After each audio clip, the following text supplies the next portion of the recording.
if and when they get to the finals in this year. You would think that Mark Micken would instill into them that don't even think about finals. What you've got to do is first of all win enough games to make sure you're playing finals, and that would be their first option and their first goal. One would suggest to win enough games to play finals.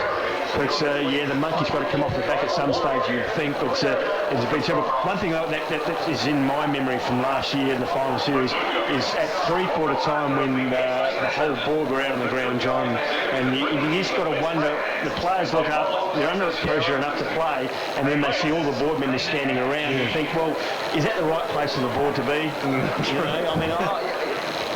The board should be in the boardroom. The players don't come into the boardroom when they're having a board meeting and stand around. That's the thing. I'm just amazed that Mark Micken, they allowed that. I mean, sure, if the board wants to come in and be part of it in the rooms before the game, sure, do that. But to go out on the ground at three-quarter time in a prelim final, to me, is very interesting to note that Nathan Bassett, the coach of Nord, is just walking up the stand, obviously here to see the two teams play. He's got them coming up in a couple of weeks on.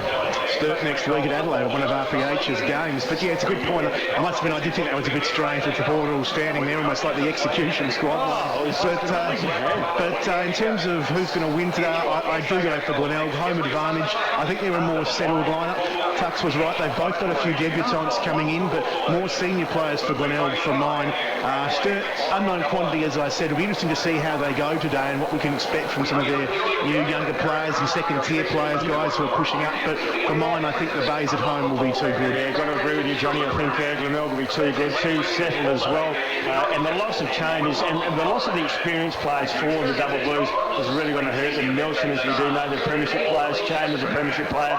Thurston's a premiership player. So there's been some players that aren't playing for the Sturt side, and it's a very much different looking Sturt side that we've seen today. And some number changes too, Johnny. Cubillo not wearing the number 34, gone straight into Grant Chambers. How quickly they forget. Yes, number 7 on the back of Cubillo, and there's been a few other swaps around the traps. I noticed Doldig's up there wearing number 5, new to the club. He'll be the man they look at in terms of being the key forward replacement for Chambers. You have a couple of number changes. We always get it at this time of the year, having to get used to players we know wearing different numbers.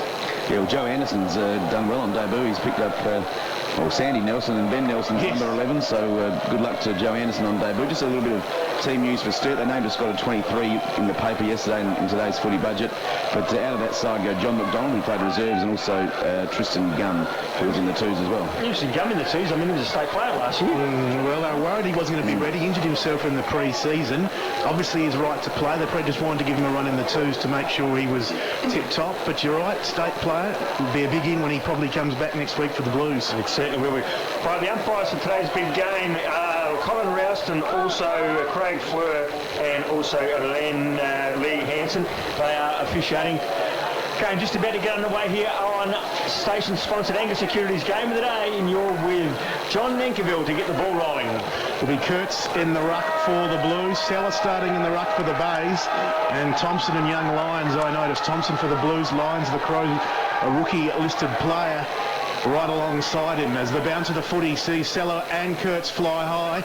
Going down hard for that football was Riley, piling in on his back a couple of players there, including his skipper Sheedy and young Bradley, and the umpire will rebounce it slightly on the attacking side of centre there for the Blues. They are kicking to the Jetty Road end, the northern end of the ground. Kurtz wins it down. Again a stalemate in the T-saw, so right in the middle of the ground. Panozzo applying the pressure on that occasion for the Bays, and it's tight early. Lots of numbers around the ball early.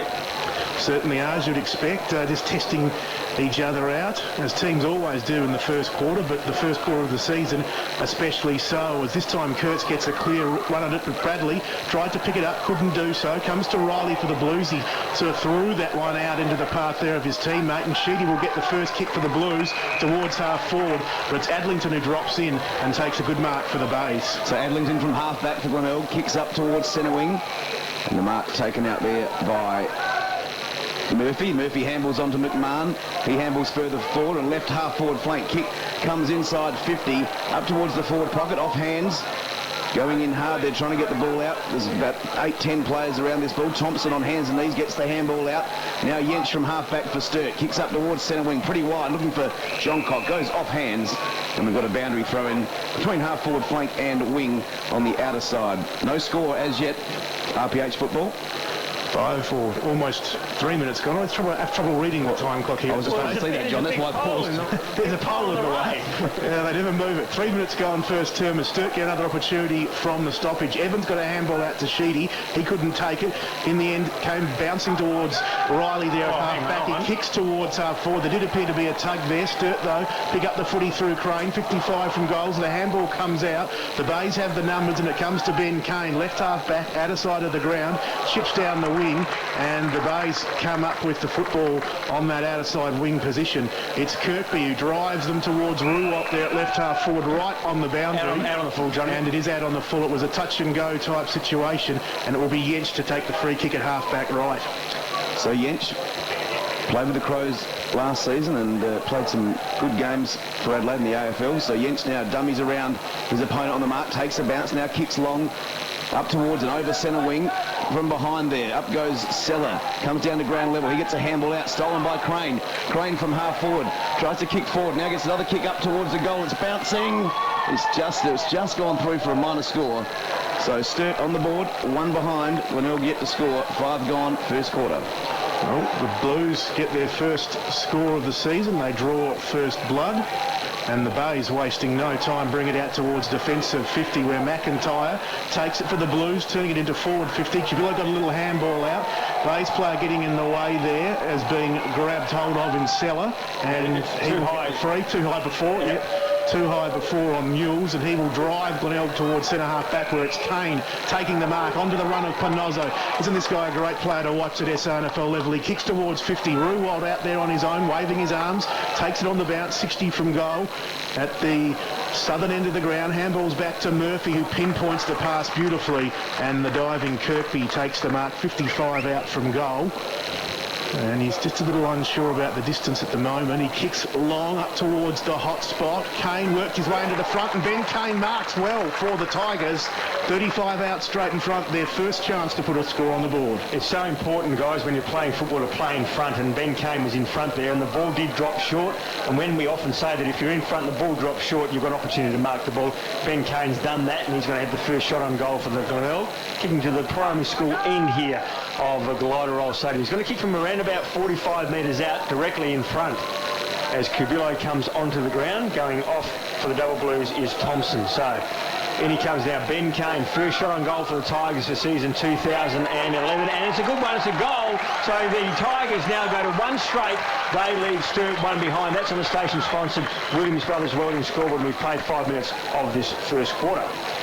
Yeah, nice bit of play there by the Bays. The first goal, a beautiful kick from Ben Kane, never looked like missing. So the Bays by 5 points, 7 minutes into the first quarter.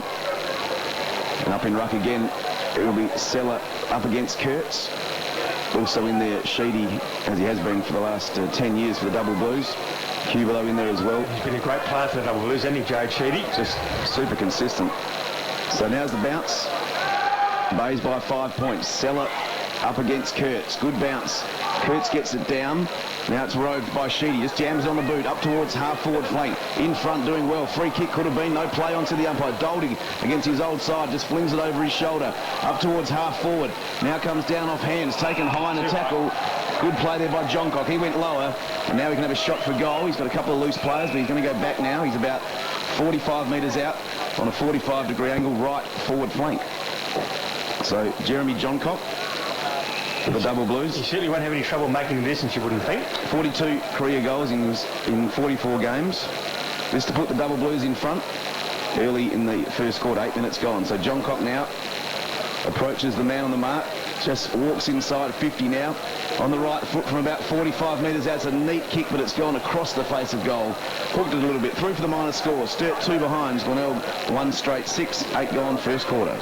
Well, a golden opportunity going begging there. Johncock, of course, a big, strong man, has turned himself into a real key forward target. He always sort of played second fiddle to Chambers but Duldig now obviously the man they're going to, but John Cock can continue to roam around inside the forward 50 as big kick from Adlington towards half-back for the Bays, looking for Kirk, came off hands, and Kane kicks towards the wing where it's stumped away out of bounds in front of the interchange benches and right in front of the RPH commentary box. 8.5 gone in this first term on this beautiful sunny late afternoon. It's Sturt 2 behinds, Glenelg 1 straight as the ball back into play, wrestling in the ruck there. Kurt's got himself into front position, but it's Murphy who comes up with the football. Handball came out quickly in the direction of Kane, and he kicks to half forward where Kirkby has taken a couple of marks already, goes inside 50. Grimer, good mark by the big man at the right on the forward 50 arc basically. He thought for a second, I think, he was going to grab the ball that he might play on. He's a bit undecided at the moment. Yeah, I think we'll go back again. The value of playing in front, guys. The ball came in quickly. He's got to play it loose at the centre half forward, and he just kicks it over the top to him, but the umpire says, no, you've got to come back behind the mark. So Grimer now will kick from right on 50, about a 45-degree angle. We know he's a thumping kick, is Toddy Grimer. He's kicked 144 goals in his 58 games, so we know he can kick goals. Todd Grimer now lines up, will kick from right on 50. The kick is going to go, not even make the distance, so he can interrupt and take a mark. They can, it's a double Blues player, and he's going to relieve the pressure of that player there for the double Blues, was Kurtz. As the Blues clear out from the back line now through Kurtz towards half, backing up in front. Mules for the Tigers managed to hold the ball in. The handball comes out towards Seller. Now getting involved Clayfield, going back to go forward the Bays. McMahon chips short to Kirk, but a handball to Tenace, back to Kirk, now Tenace again, running through the middle of the Bay Oval. He kicks up towards the forward 50 arc. Going in from the side there was Kirk, been able to take it, dumped out of play, right half forward for Glenelg.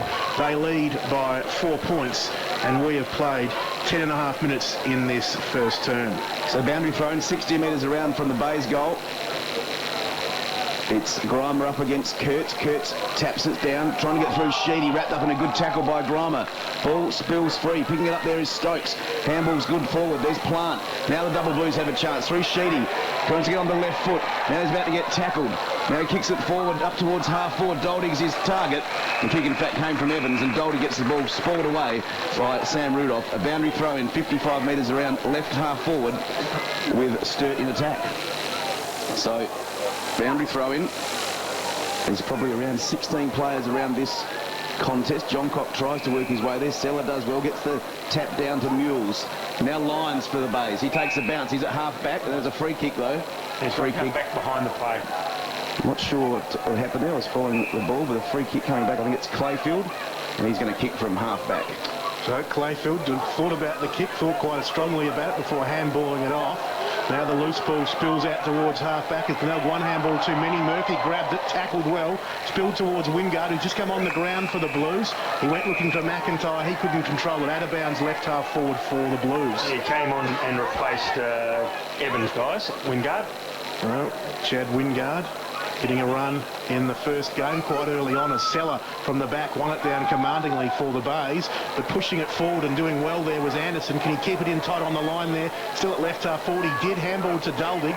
Big man, about a 5-metre kick, landed on the shoelaces of Seller, who quickly shot it out there towards Murphy. He couldn't take it. Tenace comes through strongly. Screaming for holding the ball is Stokes for the Blues, who tackles, but there will be another ball up.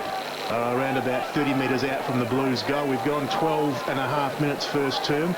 The Bays 1 straight 6. The Blues 2 behind. Seller up deep in defence in the ruck. The handball came out the way of Rudolph. He kicks towards half back for the Bays.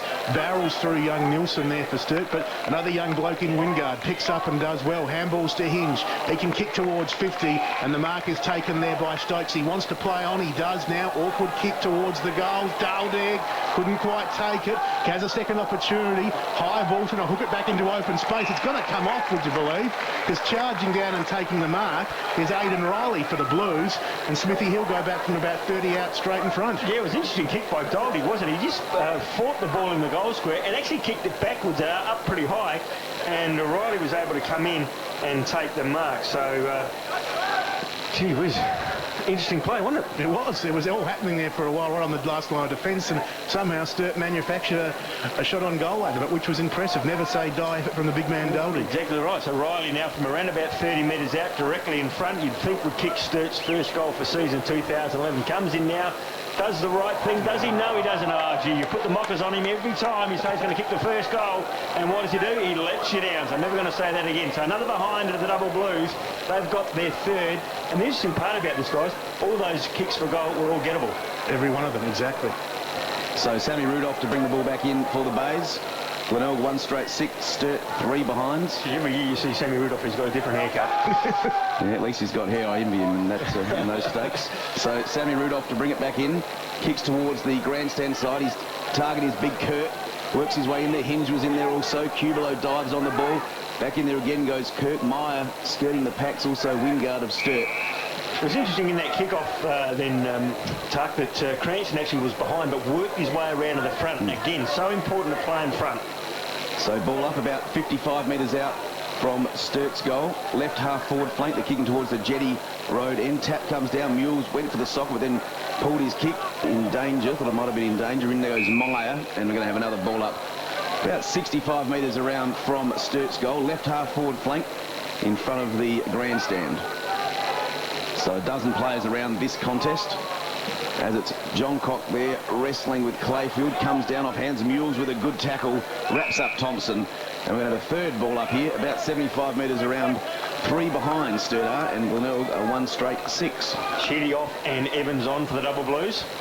As the umpire readies himself to put it down, a bit of push and shove there going on between Cubelo and Cranston, allowing over from the side John Cock to win the hit out.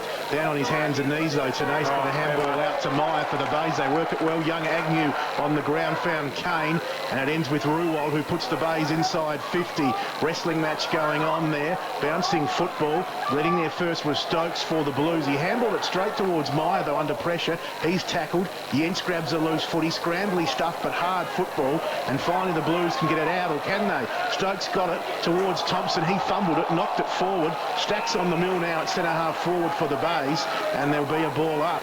Yeah, a lot of players around the ball, and you just wonder whether Sturt will rue those misses there. 3 points they are. They're trailing the Glenelg side 1 straight goal. As it's taken by Agnew from that bounce, he comes streaming through off the forward 50-yard. Couldn't go too far with it. Tackled well by Anderson, and another stoppage is the ruck duel. Sees Cranston win out for the Bays. Anderson throws himself in there again. Once again, we'll have another stoppage. 55 out from the Bays goal. They're 1 straight 6. Sturt are 3 behinds. And we have gone 16 minutes in the first term here at the Bay. You're with Anthony Tucker. Thank you, John. Turn my mic on. Thanks, John. We've got that ball up. The ball is now at half forward flank for Glenelg on the left half forward flank. Jordan McMahon picks it up, gets a handball forward. Well played by him. Panozzo runs out of room and he's taken out of bounds. And we've got a boundary throw in half forward flank left with Glenelg heading towards the school end in the first quarter. It's 16 minutes. Build up, guys. Yeah, it's a good crowd. Beautiful day. 16 minutes gone in the first quarter. Bit of a scrappy start, but I'm sure it'll work itself out. Stokes for Sturt. Gets the handball off now. Evans runs through the centre. Long, raking left foot kick. Doldig is his target. About 30 out from goal. He goes back. He drops the mark. Rudolph now. He's being pursued, but he does well. Taps it in front of himself. Boundary line's his friend, and he takes it out around about 30 metres from Sturt's goal. They're getting the ball inside 50, Darryl, but just the 3 behinds at the moment. You've got to put pressure on, don't you? Because sometimes the ball will stay down that area for a long time. The opposition take it up that there and then score straight away. So boundary throwing comes down to ground level to Murphy. Off to McMahon. Stokes pursuing him. Now he doubles back. In a bit of trouble. Now handballs to Doldig. Bad error, Doldig. Then he almost had an airy. Ball still in the forward pocket near the left behind post. Pack of players forms Murphy, one of them, but a few errors there, and Doldig just about missed the ball, John, and couldn't get that first ball on the He had more time than he thought, guys, because he put it straight on the boot. As the bounce right on the behind line there for the Blues. Cranston thumped it down sumptuously close to the behind line. In the end, it's picked up by Murphy, who gave to Kane. He's wrapped up by Cubelo. Somehow managed to get a handball out. And the Bays go towards half back, where offhands Grimer well away from his full forward spot. It's a little kick out to Kirkby, who's good with his little give. And the Bays get a grubbered kick from Kane up the wing. Just back on the ground, they're going in hard for the footy was Lyons. And the players pile in, and the umpires pulled something out of that. He's paid holding the ball. He's saying that the player from the Sturt side in Jens actually dragged the ball in, and it was held in there by the Tiger player. So that's the new ruling now. If he gets the ball's being held in there by the opposition, you get the free kick. Jens then from right in front of the interchange gate. here at the Bay. He kicks back towards the northern end. Sturt have been getting a lot of football down there, but once again they're cut off at the pass. Ben Mules takes the mark, chips towards right half back. Kane up, takes a good grab for the Bays, and he can steady things down at defensive 50. So Kane comes out wide to Rudolph. He's got a bit of space. He's got about 5 metres. Daldy put some sort of chase in. Now the kick comes up towards half forward. Up in front, comes off hands there. And Evans in there bumps Rulord off it. And we've got a boundary thrown about 60 metres around from Glenelg's goal. Right half forward flank. Glenelg 1 straight 6. Sturt 3 behinds. 19 minutes into the first quarter. Now the boundary throw in. And it's Kurtz up against Cranston. Comes down now. In there goes Thompson, as you always see him on the bottom of the pack. Sheedy there also. But again, a pack of 7 or 8 players forward. So we've got a ball up just outside forward 50 for the Bays. Kurtz and Cranston again. Go at it. No clear winner there. Comes off the pack to Pinozzo. He tries to keep it in front of him, so he's been harassed though. Good play there by Riley of Sturt. Kicks up towards centre wing. Ball in dispute. In hard there went Riley again, following up his kick. Now we've got another big pack forming and a ball up right on centre wing in front of the RPH commentary position. Glenelg 1 straight 6. Sturt 3 behinds. Just want to send a quick g'day out there to a good Sturt supporter, Johnny Welsh, who's listening to us. So hope you have a good year, Johnny. As Kurtz wins it down in the ruck for the Blues. A lot of players getting their hands on it, but the pressure at the moment on the bottom of that pack, nothing coming out. The ball decision. But the umpire pulls out a holding the ball. The Bays will take it. It's Seller kicking long towards the forward 50 arc for Glenelg. Flying high in front there was Lyons, couldn't take it.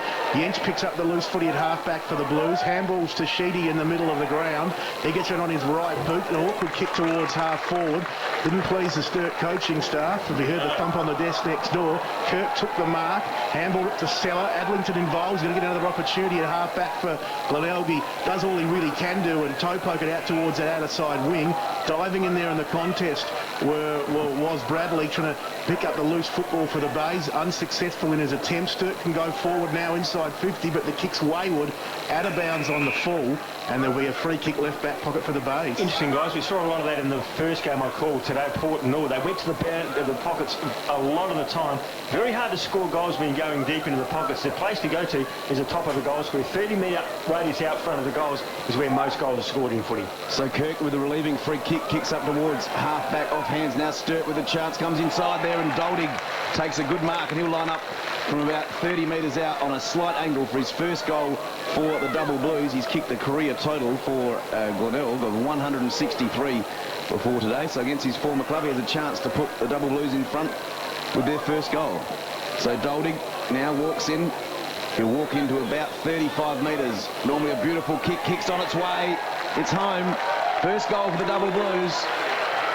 And Matt Doldig, a great start to his career at Sturt. 1-3-9, the Double Blues. Glenelg 1 straight 6. That's after 22 minutes of the first quarter. Yeah, the kick came in from Brodie Martin. It was an absolute worm burner. It was low on his heart, and it hit Doldig on the chest. A fantastic pass by Brodie Martin set that goal up.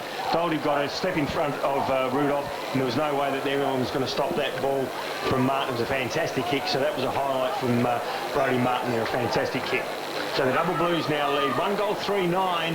They lead Glenelg 1 straight goal. That's on the station-sponsored Williams Brothers Welding scoreboard. A reward for effort in the end, that goal for the Blues. They've been peppering that forward 50 arc but getting nowhere, and here they go again. Riley's hurried kick towards half forward, bounced off the shin there of Thompson, and now the players, about 2 or 3, attacking Seller. They're trying to bring him to ground. The big man managed to knock it out for the Bays. Again they pile in. Riley on the bottom of the pack, tapped it out, but it's the Bays Kirk who grabs it at defensive 50, tackled, holding the ball, the call. Sturt was desperate to try and play on, couldn't grab the loose ball in the end, and the free kick will come back here to Big Johncock, forward 50 arc for Sturt. This is not beyond in this distance. He's kicked a point today already, Jeremy Johncock, from closer in but on a tighter angle. He'll be kicking from probably about 52, 53 metres when he kicks the footy. The man on the mark just inside 50, and he's pretty much dead in front. And a big kick for Sturt, as we said. They've Had a lot of the ball in their 50. 1-3 to this stage. 23 and a half minutes gone in the first term as John Cott kicks for goal. Basically centre half forward at the southern end of the Bay Oval. He's drifted it away to the left, one behind. The Blues 1-4-10. Glenelg one straight. 24 gone first term. Yeah, you heard the thumping on the door next to us. That's the Sturt coaching box. They were thumping when Thompson didn't actually take the ball. He actually tried to tap the ball onto a running player. It went to the Glenelg player instead. So that's why the thumping. You've always got to take the ball first and then give it off. So Rudolph kicked it back in. The loose ball came over the back. Wingard had a chance, but now it's Panozzo on the right foot. Long kick up towards Kirkby. Not a great kick, though. In fact, the kick was from Tenace. Now Ruwald. He just chips it forward, though. That's a better kick to Grimer. He goes back in ball with a handball to Lyons. Lyons at the base. Kicks towards the forward pocket, and Meyer makes tracks and gets back and takes a good mark. And he'll line up from 15 metres out, almost directly in front. Nice passage of play by the Tigers. Yeah, great play, wasn't it, by the Tigers there? Grimer again involved, and it's ended up now with Meyer. He's going to kick from 15 metres out directly in front. The kick was weighted perfectly to Meyer to run onto it, and he's taken a mark out in front of his opponent. And 15 metres out, kicking to the school end here of Glenelg Stadium. And in comes Meyer. So a quick answer to the Glenelg side, is it? And he has missed it too. Gee whiz, I put the mockers on him too. So another behind. The Tigers go to 1 goal, 1-7. They trail the Double Blues 1-4-10. Well, a costly miss there from Meyer. Usually pretty accurate in front of goal. Well, he didn't kick through the ball, Johnny. He just tried to guide it. And, yes. That's what the people paid the money for, to stand behind the goals to get a touch. Kick through the ball, boys. I know that. Just guided it, and it didn't work out in the end as Miles at defensive 50 for the Blues. Kicks long out towards the outer side wing. Up goes Big Seller in front of Kurtz and fists the ball out of bounds down there in front of a couple of gentlemen in their blue and gold. A lot of black and gold. A lot of black and gold here, but a lot of Double Blues fans as well, which is good to see as boundary throw-in. Right there on that outer side wing. Kurtz and Seller, the two, started the game in the ruck. Kurtz won it down that occasion. Agnew comes through on debut for the Bays. Couldn't pick it up. Cubillo could for Sturt. He gave to Thompson, who links with Riley, who puts the Blues inside 50. But Mr. Reliable Adlington takes the mark. Chips out towards half-back where Panozzo's got the run of the football if he can pick it up. He does. Goes back inboard to Agnew, to Murphy. He's set upon by 2 or 3 Sturt players. Got the handball out, though. Agnew gives to Clayfield, who chips to half forward, and a good mark taken by Grimer. Handball straight to Tenace, the former Geelong player. He kicks into the pocket looking for Kirkby. Bounces once in front of him, out of bounds in front of the scoreboard. The Blues 1-4-10, Glenelg 1-1-7. Yeah, you mentioned about the colours of the two teams. It's interesting to note in the south western pocket, it's a lot of the Tigers. In the north-western pocket, it's a lot of the Double Blue supporters. So it's almost like an English soccer game here at the moment. Sturt by 3 points, 26 minutes into the first quarter. Sheedy got the handball out to Martin of the Double Blues. Handballs over the top. Anderson running out of room, and also Stokes. And the ball just trickles out of bounds right on the forward 50 for Glenelg. 1-1-7 the Bays. Sturt 1-4-10. Very close to quarter time in this round 1 match of the SANFL for 2011 as Kurtz, with no competition, taps it straight down the lines of the Bays. He kicks up towards the goals. It's bouncing. Hinge goes back, doubles around and does a nice handball. Now Sturt should get out of trouble. It's Jentsch. He's a clever player. He's got good skills and he uses them as he handballs out.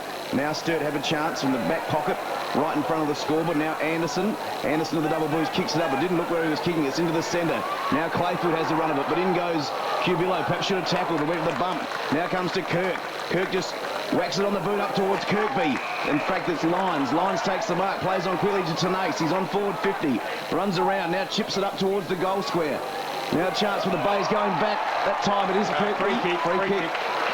Free kick to the Double Blues. I'm trying to look around the siren on the pole there, John Nangle. You better take over. Well, it's the Blues. Lucky probably benefit from that free kick, but they ruined it in the end because the kick has gone straight down the throat of Murphy for the Bays, who was marked 40 out straight in front. Byron Murphy, the wingman for Glenelg. Yeah, what happened there, John, is that Hinge actually handballed the ball off to a Sturt player who looked up and saw 2 Sturt players there, but Murphy was in between them, was able to take the mark. So good interception by Murphy.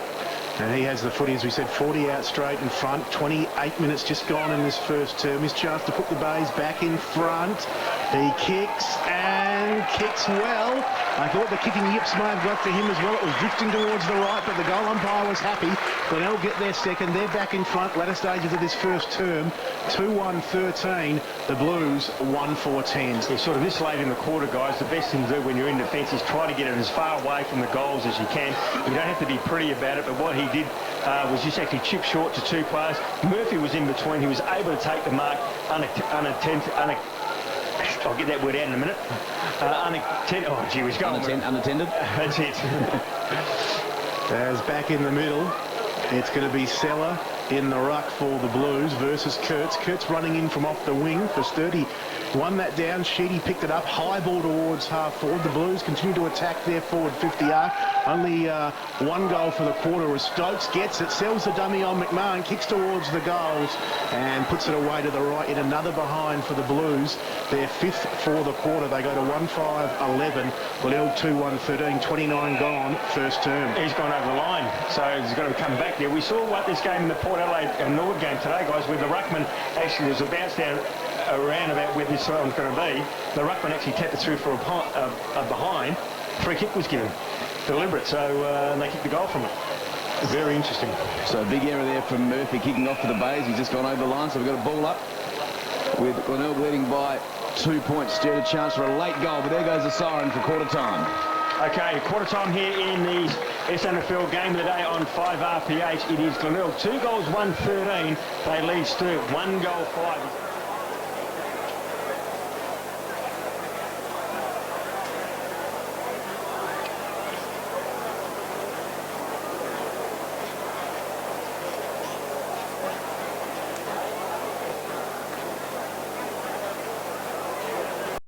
Take it straight down the other end of the score.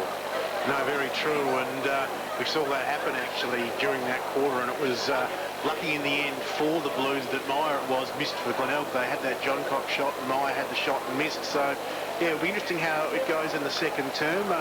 Bayes kicking towards the Jetty Road end, Sturt with the primary school end, and we'll probably see it continue on. I would think that'll be a pretty tight game. Yeah, well, there's no breeze really to about. There's a fraction coming from the south to the north. If anything, it's going to favour the Tigers, but nothing really to worry about. It's not worth much at all, but it's perfect conditions here. The ground looks fantastic. It's no cloud cover, no rain, no nothing. So it's just a perfect day for football, and the skills level should be fantastic. Almost underway, almost ready to start the second term. We'll begin with Kurtz in the ruck for the Blues, and in the ruck for the Bay, shielding his eyes from that sun there is Big Seller. He did the bulk of the rucking in that first term as Kurtz wins it down straight to Thompson for the Blues, to Sheedy. He's tackled, dispossessed. Ball comes out towards Evans, who gives to Riley, and now Evans is away and running. He goes inside 50 for the Blues, but getting back there and taking a juggled mark is Rudolph. Waste no time. He's got Kane loose at half back. He takes the mark. He loves to run this player, though on this occasion he's been held in there by Martin, who did very well because Kane tried to run around him and Martin affected the smother. Out of bounds half forward for the Blues. Yeah, great highlight that, isn't it, too? You love your forwards when they fight like that to hold the ball in the area and put smothers on. That was a fantastic bit of play by Martin. So boundary throw in, half forward flank on the outer side with the double Blues in attack. John Cock went for the tap out, but it came down to lines of the Bays. Kicks up towards half forward or centre wing. Off hands there now. Chance for Glenelg. Comes off hands there now. It's Panozzo. Panozzo goes back in looking for Bradley. Well done by Thompson. He chopped it out. Now Evans gets it. He's at half back on defensive 50. To his skipper Sheedy. He runs inside 50. Well done by Bradley. Got a tackle in. Glenelg still have a chance now. Comes over the top to Hinge. Now they're in the back pocket, so they're working their way out slowly but surely. Now it comes to Anderson. He goes further afield. Half-back flank member side. Handball comes over the top to Riley. He's at centre wing now. Well done by the Blues. Under a bit of pressure. They worked that well. Up towards half forward. Good mark. Taken there by Plant. He's at half forward right. About 70 out. Handball's in there to Crane. Crane from 55 metres out. Kicks up towards the goal square. Going back, John Cock. And he takes the mark in the goal square. Great bit of play from Sturt. A lot of pressure in the back. 30 or 40 metres of their ground there, and they've done well to get up to John Cock, who have a shot from a couple of metres out. Oh, they did a fantastic. Well, all started in the back pocket on that outer side of the ground. They bought it grandstand side. and they just used the ball over the top to individual players. Ended up with Crane just inside 50, and he put it to the top of the goal square where John Cock was able to run onto it and take a mark, and he'll go back and certainly kick a goal from point-blank range. That's his first, and the Double Blues have got their second. They go to 2 goals 5. That is 17. They lead Glenelg 2 goals 130. That's on the station-sponsored Williams Brothers Welding scoreboard. A fantastic bit of play, and so often you see, guys, that you see a side when the ball comes in one side of the ground, so they bring the ball in that outer side of the ground, they'll change directions, and then they'll use the ball and they'll take it all the way out the forward area. That's mainly because the opposition who are bringing the ball in to their forward line are all on that outer side of the ground, and that just gives Sturt the opportunity to have players free on this side. Fantastic bit of play. 2.5 gone second term. Sturt take the lead back, 2-5-17. The Bays 2-1-13. No addition to their quarter-time score. As Kurtz and Seller. Kurtz winning in the ruck. Thompson picks it up. Handballs to Evans. And I see these boys as familiar faces, I feel, in the engine room for the Blues in season 2011. The kick from Evans found Crane. He went from half-forward inside 50. Great spoil caught behind there from Plant, but still the Bays will come away with it. It's Lions kicking out to the outer side wing, which taken on the bounce by the very agile James Seller. He handballs off, and the run is on there from Pinozzo. He hits 50, kicks long towards the goals, drifts this one away though, and through for one behind. The Bays 2-2-14. Sturt 2-5-17, 3.5 gone second term.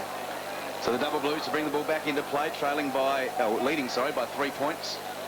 Now Jens kicks to himself, now comes out towards half-back. Long kick, close to the boundary. They're going to go over. It does by the fist of James Seller. On the boundary throw in half-forward left for Glenelg. So Todd Grimer looks like he's going to do the rough work here. For the Bays up against Kurt, so the boundary throwing comes in. About 60 around, the ball drifts towards the forward 50. Good tackle taken down there is Lyons by Thompson. In comes the umpire. No chance to get rid of that one. Daryl Smith. Just quickly some scores from around the grounds, guys. West Adelaide 17-9. Looks like they've defeated North Adelaide 15-12. And in the Port Adelaide West Coast game, it's Port Adelaide 12-4, trailing West Coast 12-16. So the ball up at forward 50 for the Bays. In hard there again. Look, Thompson's going to be in there, as John Nankerville said. Got that little handball out. Umpire's sweating off here. What's he going to do? He just crosses his arms and says, give me the ball, I'm going to ball it up. But half forward left for the Bays. They're kicking towards the Jetty Road end in this second quarter, and they trail by 3 points. 2-2-14 to Sturt 2-5-17.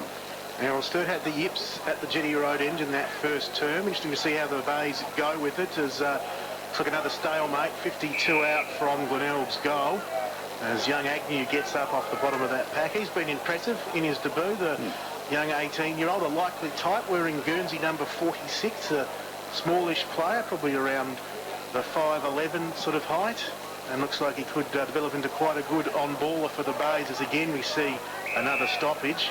The players looking very closely. I watch it, Smithy, look very closely, looking to see if it's going to be dragged under, or they can appeal. They've cottoned onto that rule very quickly. They certainly have. As Grimer doing some ruck work for the Bays against Kurtz. It'll avoid both of them. Coming through and having an airy there for Glenelg was Bradley. Grimer kicked up. His kick was partly smothered. It came to Adlington, who throws the footy on the boot. It goes up about 30 metres, but barely covers the 10-15 metres distance. Inge got it out with what appeared to be a throw, and Miles tackled for Sturt inside 50. Taken by Agnew now. Loose ball spills out. Kennedy gets a quick kick there for the Bays. It was pouched by Kurtz. He handballed towards Stokes. Didn't work the first time. He tried again. Stokes took it cleanly and now gives to Riley. This way and that at right half back. Riley gets off to Miles, who can put the Sturt side towards half forward, but getting in the way and taking a good mark was Rudolph. See the value of playing in front there. Rudolph in front of his opponent. Doldick took the mark. So Rudolph at half back on the members' side. Short pass to McMahon. Jordan McMahon at Glenelg, 148 games at Richmond and Western Bulldogs. Dangerous kick across ground, but it's 2-on-1 there. Works out as Clayfield marks in front of John Cock. Wants to draw the player, does well though. Runs his full distance, now kicks it up on the lead there. Good mark, good kick from Kirkby, takes the mark. On the left, just wheels around, gets into that hot spot, 20 out. Up goes Grimer, here the whistle, free kick. Free kick to, is it Grimer or Kirk? I think it might be Kirk for a push in the back there. No, it's coming back to Grimer. So Grimer's got the free kick. He's about 25 metres out directly in front. And this to put the Bays in front. Grimer, yep. 25 metres out directly in front. He's got the push in the back.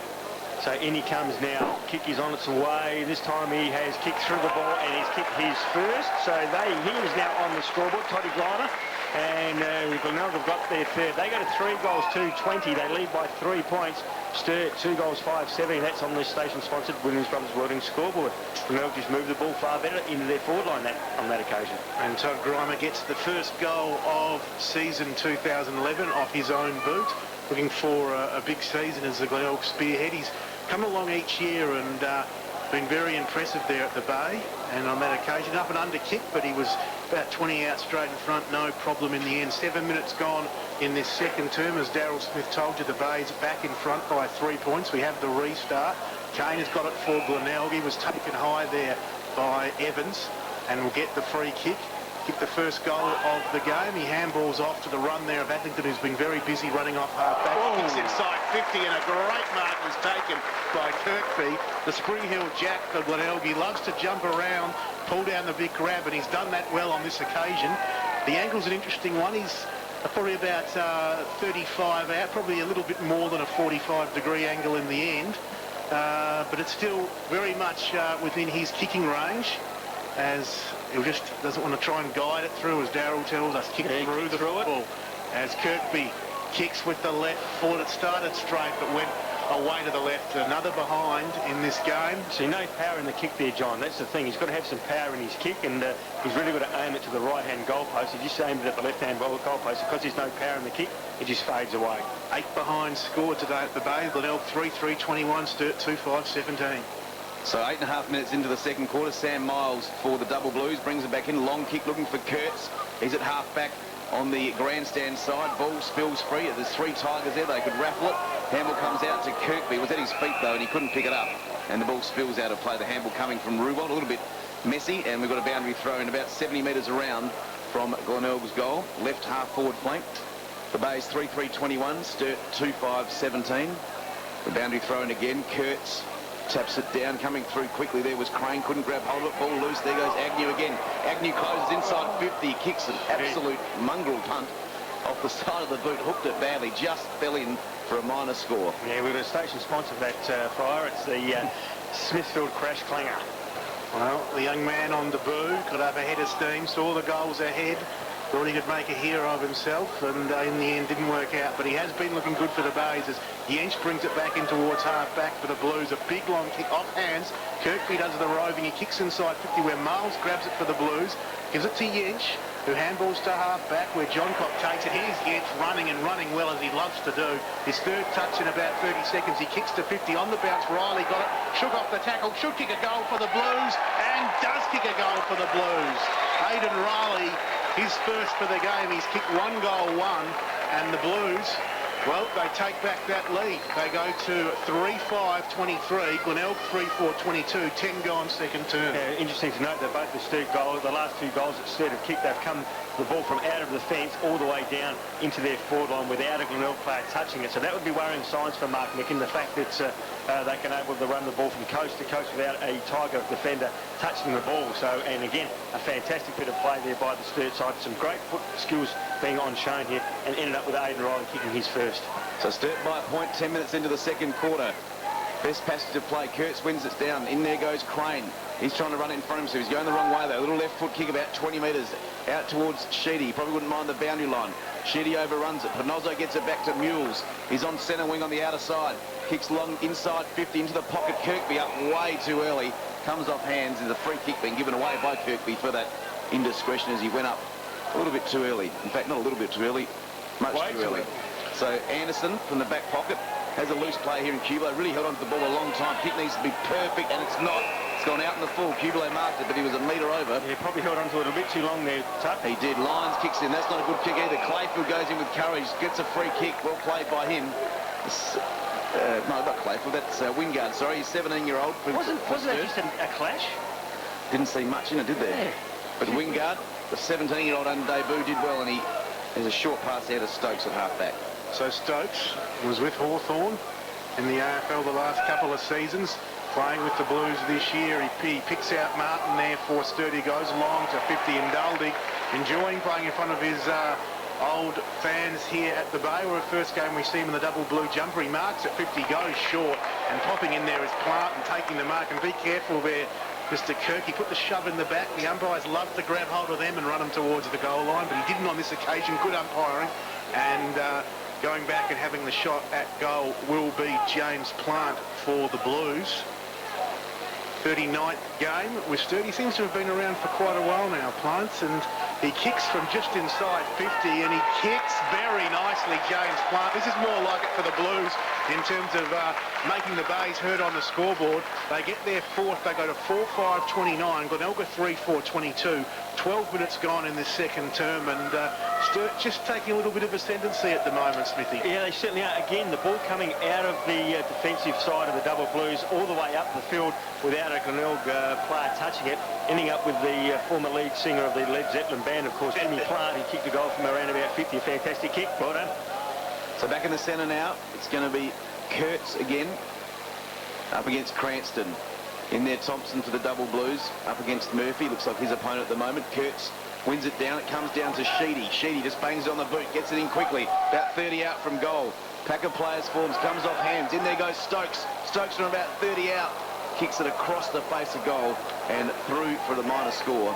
Another missed tucker, you know, another gettable goal by the Double Blues, and they've missed, so... Well, that's why they would have recruited Stokes from Hawthorn. 20 games there, a little goal sneak, and he's just missed that one. So 4-6-30, the Double Blues. Glenelg 3-4-22. McMahon just roosts it long, looking there for Kirk or Cranston. Lyons, I've been impressed by him. He gets ridden into the back, rode it nicely off the pack, gets a free kick, and he will leave from half-back for the Tigers. So the Bays off half-back, kicks towards half-forward there, and a good attempt at a mark by Sellers. He's going to be paid the free kick in the end, the big man. Over the shoulder, John. Over the shoulder against McClay. So Seller loads up from half forward, puts the Bays inside 50. Steaming out there was Kirkby. Too many Blues in the way. Crane grabbed the loose footy, gave towards Yench. He turns around, backtracks, kicks towards the left back pocket, and the Blues come up with the football as Miles works nicely in the 1-2 there with Jones, and kicks towards the outer side wing for the Blues. Leading in the race back for that football there is Rudolph. He's got a bit too much toe for Big Dolding on that occasion. He kicks down towards half forward. Coming out strongly was Grimer. The ball bounced off his chest. He managed to shove it in the Tenace direction. He couldn't quite pick the football up. It spills loose again, and Miles from defence 50 has a chance to clear for the Blues, but he pops it right into the hands of Grimer there at right half forward, who's got Murphy on his own and finds him. Wonderful kick by Grimer. He had Stokes running back and Murphy waiting. Stokes dived high. Darrell couldn't get a touch on the footy, and Murphy has kicked the goal already. Will have a shot from 40 out straight in front. Luke Norman will be very upset with that, because Murphy was there on his own for a long time. You've got to wonder who's the player standing on Murphy to allow him so much space and latitude to get to that area. So Murphy has already kicked a goal so far for the Tigers, coming in from around about 48 metres out, kicking to the Jetty Road end, and again he too has failed to kick what is a kickable goal. Another behind on the board for the Glenelg. So they go to 3 goals, 5-23. Sturt on 4-6-30. So Sturt by 7 points. 15 minutes gone the second quarter at Glenelg Oval, as Yench will bring the ball back in. He's looking good back there in defence, uses his skills well. He kicks long this time. Looking for Stokes in the end. That's not good, because Kirkby and Cranston were up to the Bays, and they have the numbers at ground level as well as Kirk. Another big fella takes it. Went out of bounds just before he could jam it on the left foot, and we'll have a boundary throw in left half forward flank for the Tigers. They're trailing by 7 points, 3-5-23. Sturt 4-6-30, coming up to the 16-minute mark now of the second quarter. So boundary throw in. Again, a massive players, 15, 16 players perhaps around this contest. As the ball's thrown back in, Cranston wins it over the top. Handball comes out now. Chance there for Sturt. Get the ball forward up towards Doldie, but a good mark there by Rudolph. Handball's off to Clayfield. He runs through the centre, got a loose player, Kirkby. He takes the mark. Good kick by Clayfield. Had Kirkby there, and Kirkby marks and will line up from about 30 metres out directly in front. This to bring the Bays back within a point. Yeah, poor forward 50 for the Double Blues there. Kicked it straight to Murphy, and then not Murphy, Rudolph, and he was able to springboard the ball back into the forward 50 for the Tigers. So Kirkby to line up for the Bays' 4th goal. The margin, as I said, will be back to a point with this. This also for his 150th career goal. He guides it through. Nice kick, he's got it. And Sturt 4-6-30. The Bays now 4-5-29. 1 point margin, 17 gone second quarter. Yeah, it's an interesting game, isn't it? No one wants to break away with it at the moment. It's just going goal for goal. Sturt kicked 2 goals and then the Tigers get 1 back, so it's a very interesting game. A 1-point ball game in favour of the Double Blues at this stage. 4-5 to 4-6 on the station-sponsored Williams Brothers Welding scoreboard. Back in the middle, players just jogging into position at the moment. I see Cranston 5 in the square, guys. 5 in the square. They should have jogged a bit quicker. As it comes to Thompson, playing game number 50 incidentally today for the Blues. He kicks towards half forward, off hands, comes to Adlington for the base, gets a hurried kick out there onto the wing, looking for lines. He shovels it out towards Cranston, who was good to Agnew, and now another young player on debut, Kennedy, only 17 years of age, has a bounce, hits half forward, kicks long to the goal, and away for 1 behind. So the Bays have levelled the scores, 4-6, 30 apiece, 17 gone in this second term. So Miles to bring the ball back in for the Double Blues. He's looking for an option. He tried to play on quickly to come to this grandstand side. He's been asked now by the umpire politely to get on with it. Kicks it long, looking for Kurtz. Also there, Cranston. Over the back goes Kirkby. Fists it down in their hinge. Chance there for Agnew of the Bays. Comes out the hinge. McMahon on him. Now a kick forward there. Only went about a metre before it was smothered from Nielsen of the Double Blues. And we've got a boundary throw in left half forward point for Glenelg. They're kicking towards the Jetty Road end in this second quarter. Scores level, 4-6, 30 each. As the ball comes back into play, Cranston works his way to his front, did well. Kurtz tried to throw him out the way. Cranston too strong. Kurtz is asking what happened there, Ump, but he grabbed Cranston, who handballs off quickly to McMahon. He kicks it long up towards the goal square. Ball comes off hands, still a chance there for the Bays. Now Sella tries to get it, just tries to jam it on the boot. Left foot, also Grimer tries that. He gets thrown off it. In there goes Agnew. There's 6 Double Blues there, one of them Yench. They work it out through handballs, and away goes Miles for the Double Blues. As Miles kicks from the back pocket out towards half-back. We're getting a bit of the footy in this second term, Miles. It's Crane who wrestles off his opponent, the 2008 Magarey medalist, and kicks the Blues towards 50, where Plant grabs it, kicks inside 50 on the bounce in the goal square, and kicks a goal. Well done to Jimmy Plant, his second, both coming in this second term. The Blues take back the lead. They go to 5-6-36. Glenelg 4-6-30. 19 gone in the second term, and you said no one able to break away with it, Darryl, and that trend continues. Yeah, it is. And again, we saw the Glenelg side bring the ball in grandstand side. Whole heap of players in the goal square. Sturt had the numbers. They were able to run the ball out. They run it out the outside of ground, and again, no Glenelg player touched the ball from coast to coast. Again, we saw the Sturt side running the ball. Ended up with Plant, who then kicked his second goal in an open goal square. No one in the goal square. He was able to run the ball through. Fantastic play by the Double Blues. So Sturt by 6 points, 19 and a half gone second quarter. Quick AFL score. West Coast 13-17-95. Port Adelaide 13-6-84 as Cranston tries to get that tap. Eventually, when it bounced the second time, he tapped it out. Kane just jams on the boot up towards goal square. About 20 metres out. It's bounced over the top of everyone. Sturt have a chance here through Anderson in the back pocket. Anderson, wearing the famous number 11 from Sturt, gets the handball out. Said, here, you take this Yench, is it, in the back pocket. And he's just been taken out of bounds. So a boundary throw in about 40 metres around from the right forward pocket for Glenelg. As the ball spins back into play now. Magnificent day here at Glenelg as Kurtz wins the tap down, but grabbed there by Grimer. Kicks it straight up in the air. Play on calls the umpire. Ball spinning around now on the deck.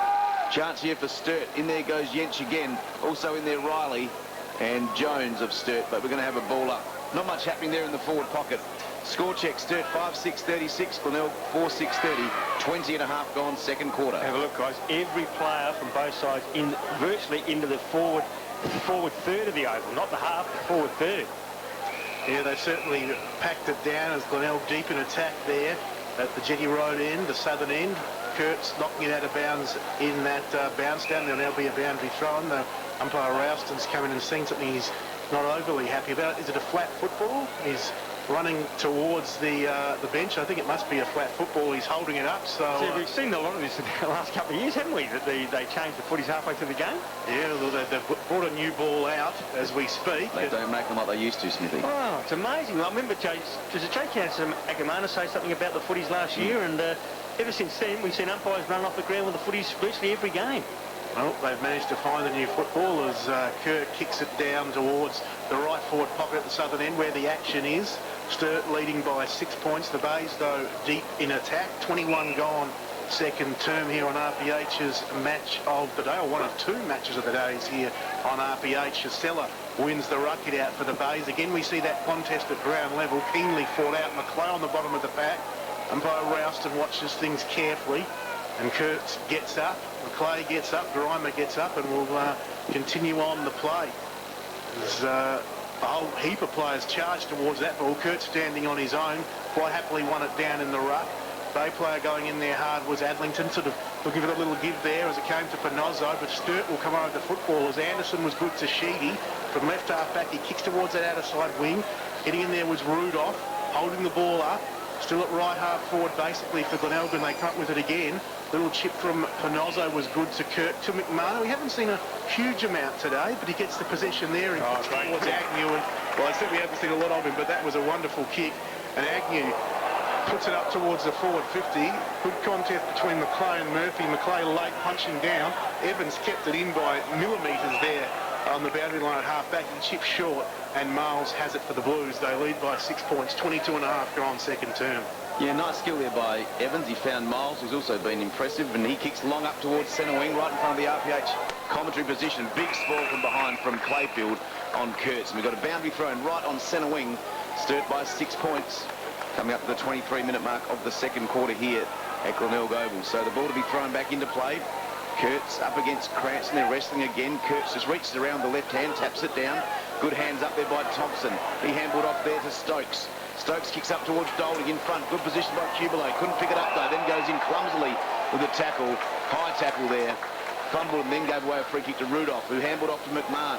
Now Clayfield in the back pocket. Chips it up towards centre half back. Good kick to Panozzo. He gets a 25. But there didn't seem much. It was a John Cock that maybe went over the mark by a millimetre. So he's taken a bounce now, Panozzo. He's taken off through the centre circles. Kicks up towards half forward. Kirkby, his target, goes up high. Ball comes to ground level. In fact, it was Seller up, now Kirkby at ground level. Anderson picks it up for Sturt. Gets a handball of sorts out. In there goes Riley. He handballs over the top, says, Jens, get this, and he kicks it like a volley out of mid-air on the left foot up towards centre. Good take in the middle. Now Glenelg have a chance. The kick comes out to Murphy. The kick from Kennedy. Murphy handballs over the top. McMahon runs well. He's half forward left. Kick inside 50. Going back hinge, but coming out. Good kick. And the mark taken there by Grimer. A perfectly weighted kick there by McMahon. And Grimer will line up from around about 35 metres out on a tight angle in the left forward pocket. Yeah, the Sturt defence again lacking there because Murphy was on his own. He was able to take the mark from the rebounding kick from the double Blues. Gave it over to McMahon, and the kick from McMahon to Grimer was spot on. Now Grimer has already had a shot from this pocket. He needs to know he's got to kick it to the right-hand goalpost. So Grimer comes in now from around about 35 metres out, and he has hooked it to the near side, and another miss to the Tigers. They now go to 4 goals, 7-31, trailing the double Blues 5-6. 36. That's on the station sponsored at Williams Brothers Welding scoreboard, and Kentendru have kicked another goal. They edge a little bit closer to the West Coast Eagles. As it will be Jens to bring it back into play. Something about that southern end of the ground, the Jetty Road end, both sides struggling when kicking for goal down there, though there is no breeze to speak of really favouring either end. As Jens kicks to himself, plays on, kicks long towards half-back right, ball off hands, managed to be knocked back inside 50 by the Bays. Ruwell wasn't too happy. He thinks he might have copped one there, but he's all right. In the end, the ball found its way out of bounds, and it will be thrown back in. Left half forward, 50 arc for Glenelg. One down by Kurtz for the Blues. Jens grabs it, dispossessed, comes out towards young Wingard for Sturt. Handballs over the top. He's got a couple to choose from. It's taken in the end there by Riley. Bumped as he kicked it, but got a little chip kick away to John Cock, who gives to Kurtz, to Thompson, and now running with the football is Jens. Has a bounce, has another, as he streaks away from Clayfield, goes towards 50, and the umpire's pulled up a free kick off the ball. Yeah, Clayfield dragged him down after he got rid of the ball, guys, so the ball had to go forward. And Evans will take that free, kicks inside 50 and finds a Sturt player in Martin underneath the scoreboard out there, about 35 out. Tucked away in that left forward pocket, the primary school end, the northern end of the ground. Sturt lead by 5 points if he's successful on this occasion, Darryl. Brody Martin, that is, it'll be an 11-point lead. Yeah, it's the biggest match lead of the game too. So, but Martin underneath the scoreboard here, it's the Glenelg Oval, or Gliderol as it is named, comes in now from around about 30 metres out, slight angle. Kick is on its way, and he has kicked the goal for the Double Blues, Brody Martin, and he has got his first. The Double Blues now edge out to 11-point lead. They go to 6 goals, 6-42, They lead Glenelg 4-7-31 on the station-sponsored Williams Brothers Welding scoreboard. Well, Sturt 5 goals 1 in this quarter to the Glenelg 2 goals 6. So Sturt taking the most of their opportunities. In the first quarter it was 1-5 and they've turned it around. So 11 points the margin, 27 minutes gone in the second quarter. Picture perfect day here at Glenelg Oval. A good match. It's really opened up in this second quarter. Only 3 goals in the first quarter and 7 so far in the second quarter. So the standard's definitely lifted as the game's gone on. So back in the centre, it's going to be Kurtz again, the big fella for the Double Blues, up against Cranston. Cranston jumps early, gets it down nicely to Mules. Mules then taking an attack, but gets it out to Cranston. Good smother there by the Sturt player in Martin. Hamble comes out to Crane. Crane kicks forward towards half forward. Well played there. Now comes out. Sturt have a chance. Hooked over the shoulder there by McIntyre. Up towards full forward. In goes Johncock. Did he take the mark? He plays on anyway and snaps for goal, but he didn't quite hook it around far enough. Through for the minor score. Sturt 6-7-43. Glenelg 4-7-31. Kurtz coming off 2 guys with what appears to be an ankle injury. Corey Jones coming on. 28 gone second term. Again, the quick kick in. The Bays wasting no time. They go down that outer side wing. The ball off hands. Kane can run on from outer side wing through half forward. He has a bounce and hits about 60 from goal. Kicks it to a pack of players. Knocked forward inside 50 there for the Bays by the young player down there in Hancock. He couldn't quite gather it in. In the end, he's gone crashing into the goal post. And a rush behind as a result. It's Sturt waste no time, bring the ball in. Hinge marking in the back pocket. His kick towards half back, knocked out of play. And there'll be a boundary throw. And left half forward for the Bays, right half back for the Sturt side. Depending who you support there at the northern end of the ground, the Jetty Road end, as unlikely ruckman Chibillo wins it down for the Blues. Agnew for the Bays, Crane right with him. Gives the young man a little push over the line, and it's out of bounds, and we'll see another boundary throw and a quick score check. It's Sturt 6-7-43, Glenelg 4-8-32, 11 points, biggest lead of the game.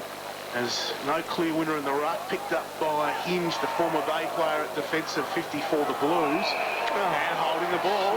Well, the players circled, they appealed, and the umpire said, I think you're right. And Hinge pinged, holding the ball for dragging it under. It'll be a free kick to Agnew, right there on the forward 50 arc. The young man playing his first game of SANFL football. He and Kennedy making their debuts today for the Bays, along with a few other players. He kicks inside 50, off hands. It's taken by Martin to Yench, and the Blues can run out of defence now with Anderson to Martin. So here go the Blues from half back. Thompson gets the handball out. Now they're going forward. Kick from McRae. A bit of a wobbler, but gives a chance there for Evans, who runs onto it. Wants to get on the left, but beaten by the siren as he kicks towards Doldig in the forward pocket. And that's half-time here at Glenelg Oval. And the scores at half-time. It's 6-7-43. That's the Double Blues leading Glenelg 4 goals, 8-32. So in that quarter, the Tigers managed to kick 2 goals, 7, and the Double Blues managed to kick 5. Yep, led towards North with the home advantage. I think from all reports they came from behind to do it, so well done to them. And yeah, as I said earlier, I think they're probably going to sneak into the fight for the first time in 7 years. Just scores from the other games today, guys. It's Port Adelaide went down to Norwood by 3 points, 8 goals 7 to 7 goal 10 in a very low scoring game. The other game was the game at the Prospect Oval, which saw West Adelaide 17 goals 9. Great accurate kicking there, defeating North Adelaide 15 goals 12. So they've won that game by 9 points. And in the game at Amy Stadium, if you don't want to know the scores, turn your radios down now, guys, because we're going to give out the final score here for the Port Adelaide West Coast game. And it was West Coast Eagles 16 goals 21, 37 scoring shots to Port Adelaide's 15 goals 9, 24 scoring shots. So a massive day for the West Coast Eagles coming over to very rarely win in Adelaide to the West Coast Eagles, and they've won defeated Port Adelaide, which was really been Port Adelaide's day today, wasn't it? It was a big, they put a lot of effort in the media throughout the week in making this as a one day, the one club coming together, and you would think that Matthew Primus and the Port Adelaide hierarchy would be very disappointed with Port Adelaide going down now, and that's 2 straight losses to Port Adelaide, and that's not the start of the season that anybody wishes, and the only people I think would be happy from down that way would be the Adelaide Crow supporters. No, very true, and I was talking to Anthony before, 2 straight wins for West Coast Eagles, so... yeah, who would have predicted that? Yeah, after only winning 4 games last year and the wooden spoon. But they have lost Nikoski, which will be a big worry. And they didn't have LaCroix playing from today either, which is a big I bet you John Worsfold's breathing a big sigh of relief because the pressure was on, wasn't it? But that's going to ease it, at least for a little while. For 1 week. Okay, back in readiness here for the start of the second half. You're with John Nectarville. Underway, and it's Seller and Kurtz. Kurtz got the hit out, Sheedy got the handball out, but it's going to be the Bays trying to go through. It was Tenace whose kick was partly smothered. Seller in the end grabbed it and just booted it forward, and the mark was taken by Ruwald at half forward for Glenelg. He kicks inside 50, fisted down, and well read by Young Lyons. Spun around in the tackle though. His handball ended up with the Blues. Thompson, he chips towards defence at 50 where Evans takes the mark for Sturt. Waste no time as he kicks towards his grandstand side. Wigan, a good mark taken by Plant for the Blues. He's kicked 2 goals today for Sturt, James Plant, and he has the ball now at left half back, just assessing his options. He's just going to go long and put it towards half forward where the pack will form. Kurtz takes a good mark from the side, just worked himself off Seller, juggled it once but held on and now puts Sturt inside 50. Running back Clayfield, got a hand on it for the Bays. Loose ball hits the deck, comes out towards Riley. He gets a handball out towards McIntyre. Haven't seen a lot of him today. He snaps towards the goals and it's away to the right, through for a behind. The Blues by 12 points. And we've gone about a minute in this third term. He had more time too there, guys. He could have gone around. So Rudolph chips it back in short, and he's got Panozzo around about 25 metres out from Sturt's goal. Sturt 6'8", 44, Glenelg 4'8", 32. Short passes now, and for the Bays it's Andrew Bradley. He goes to McMahon, still in the back pocket, chips it short, dangerous kick, but good skills, and he hits Tenace. Still inside defensive 50, so they're just working their way out. Clayfield's loose, but he's not sure what to do here, Tenace. Now he's called to play on. He's got a target here, Kirk. That's a good kick. No one picked Kirk up, and he's hitting there on the chest. Half-back flank on the grandstand side. He kicks up towards Grimer. Good battle there with McClay. Play on, says the umpire. Yench does well. Hurdles a couple of players. Now takes a bounce. This kick needs to be good. He's gone across 50. It's a great kick. Now it opens up for Sturt. Now a chance through the middle there for Miles. He chips it short. Now Evans. He wants to get on that left foot. He's 55 metres out. Pokes it up. Dolding's got the sit. He goes up and he grabs it. And he plays on. He rams it home. That's the second goal to Dolding. Again, we see the double Blues goes into defence and they run it coast to coast again without a Tiger player touching the ball. That would be very worrying for Mark Micken and the coaching staff of the Glenelg Football Club. They give it right in deep in defence. We saw it in the second quarter. They took it out the outside of the ground. They did exactly the same thing again here. They took it out of the outside of the ground, brought it back across centre wing, and they found Golding in the goal square virtually on his own. Took a mark and turned around and played on and kicked his second goal. And the double Blues starting to break away here. 7 goals, 850. They lead by 18 points. 4-8, 32. An interesting lead. 2.5-minute mark of the third term. 3 goals. It's not a whole lot, but it does start to give a bit of an edge to the team who's got the lead at this stage of the game. Quick kick from the middle by Tenace after it was run down in the ruck by the Bays. Ruwalt was good with a little give towards Bradley. And they'll go inside 50. Lovely kick from the yellow boots of Bradley. And it's marked by Meyer. 45 out, 45-degree angle, primary school end of the ground. Danny Meyer, of course, the power-listed player. Spent some time... Shouldn't have any problem with the distance, Johnny. No, you wouldn't think so. He spent some time with Richmond in the AFL. As I said, he'll kick from 45 out, 45-degree angle. Distance not a problem. It's just going to be the accuracy. It's actually dropped short right there on the line. What's going on with this? Everything we're saying is going against us. It's rushed through for a behind. How can he not kick 45 metres? An AFL-listed player. As the Bays 4-9-33, Sturt 7-8-50. Yench goes short to McClay. In fact, Miles now with it, and out to Yench. Now Sturt on the outer half-back flank. Long kick up towards centre wing. Bit of a tumble punt, waiting under it there. Sturt player gets wrapped up by Mules. He's trying to pick that player up. He's rolled over like a crocodile roll. And it's going to be a ball up there on the outer wing. It had to wait for an eternity. Out there did Martin, and he was wrapped up, in fact, McIntyre, and wrapped up by Mules. So, a ball up there, centre wing outer side. Comes off hands from Crane to Sheedy. Sheedy handballs out wide.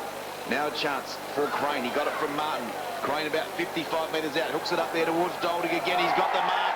He's too strong there for Rudolph. See the Dolding playing in front again. Anthony, sorry for cutting in there. He was just in front of Rudolph, and he's holding Rudolph out with his big body, and you just got to be in front.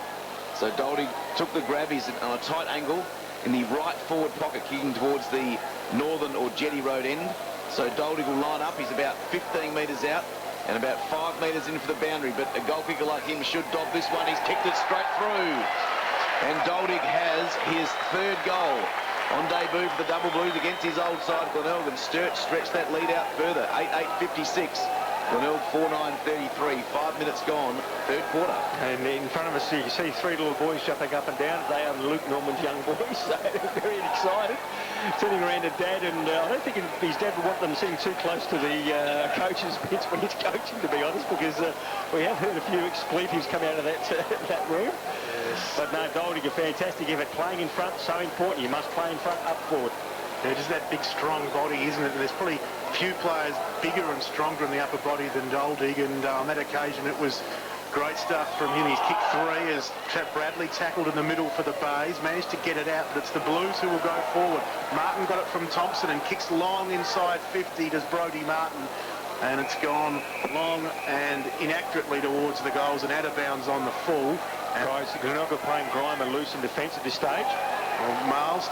Mule, should I say, takes the free kick over the head there of the man he was looking for, puts the Bays under pressure. Working hard there on hands and knees was Bradley, couldn't quite get it out. Mule's in there trying to get the loose ball. The Bays will come up with it in the end through Murphy, who handles along the line there at half-back and really just looking for the boundary. Bays feeling the pressure at the moment, Darryl. Yeah, Grimer's actually gone down loose in the fence, and McClay doesn't really know what to do. He's just sort of jogging around the centre cricket area now, so whether he's going to go down and pick up Grimer or not. 6 minutes gone, third term. Sturt, 23 points they lead by after leading at the main break by 11. Thompson knocks it forward. Sheedy there couldn't quite grab the football for the Blues. The Bays got with it again as Tanay shoveled it out towards Seller. Mules tried to kick it, but it was well smothered by Thompson, and the Blues importantly hold it in their half of the ground. Out of bounds right half forward. Jetty right into the ground. Glenelg 4-9-33. The Blues 8-8-56. So boundary thrown, 6.5 minutes gone in the third quarter. Comes out the back to Bradley of the Tigers. He just slams it on the right boot.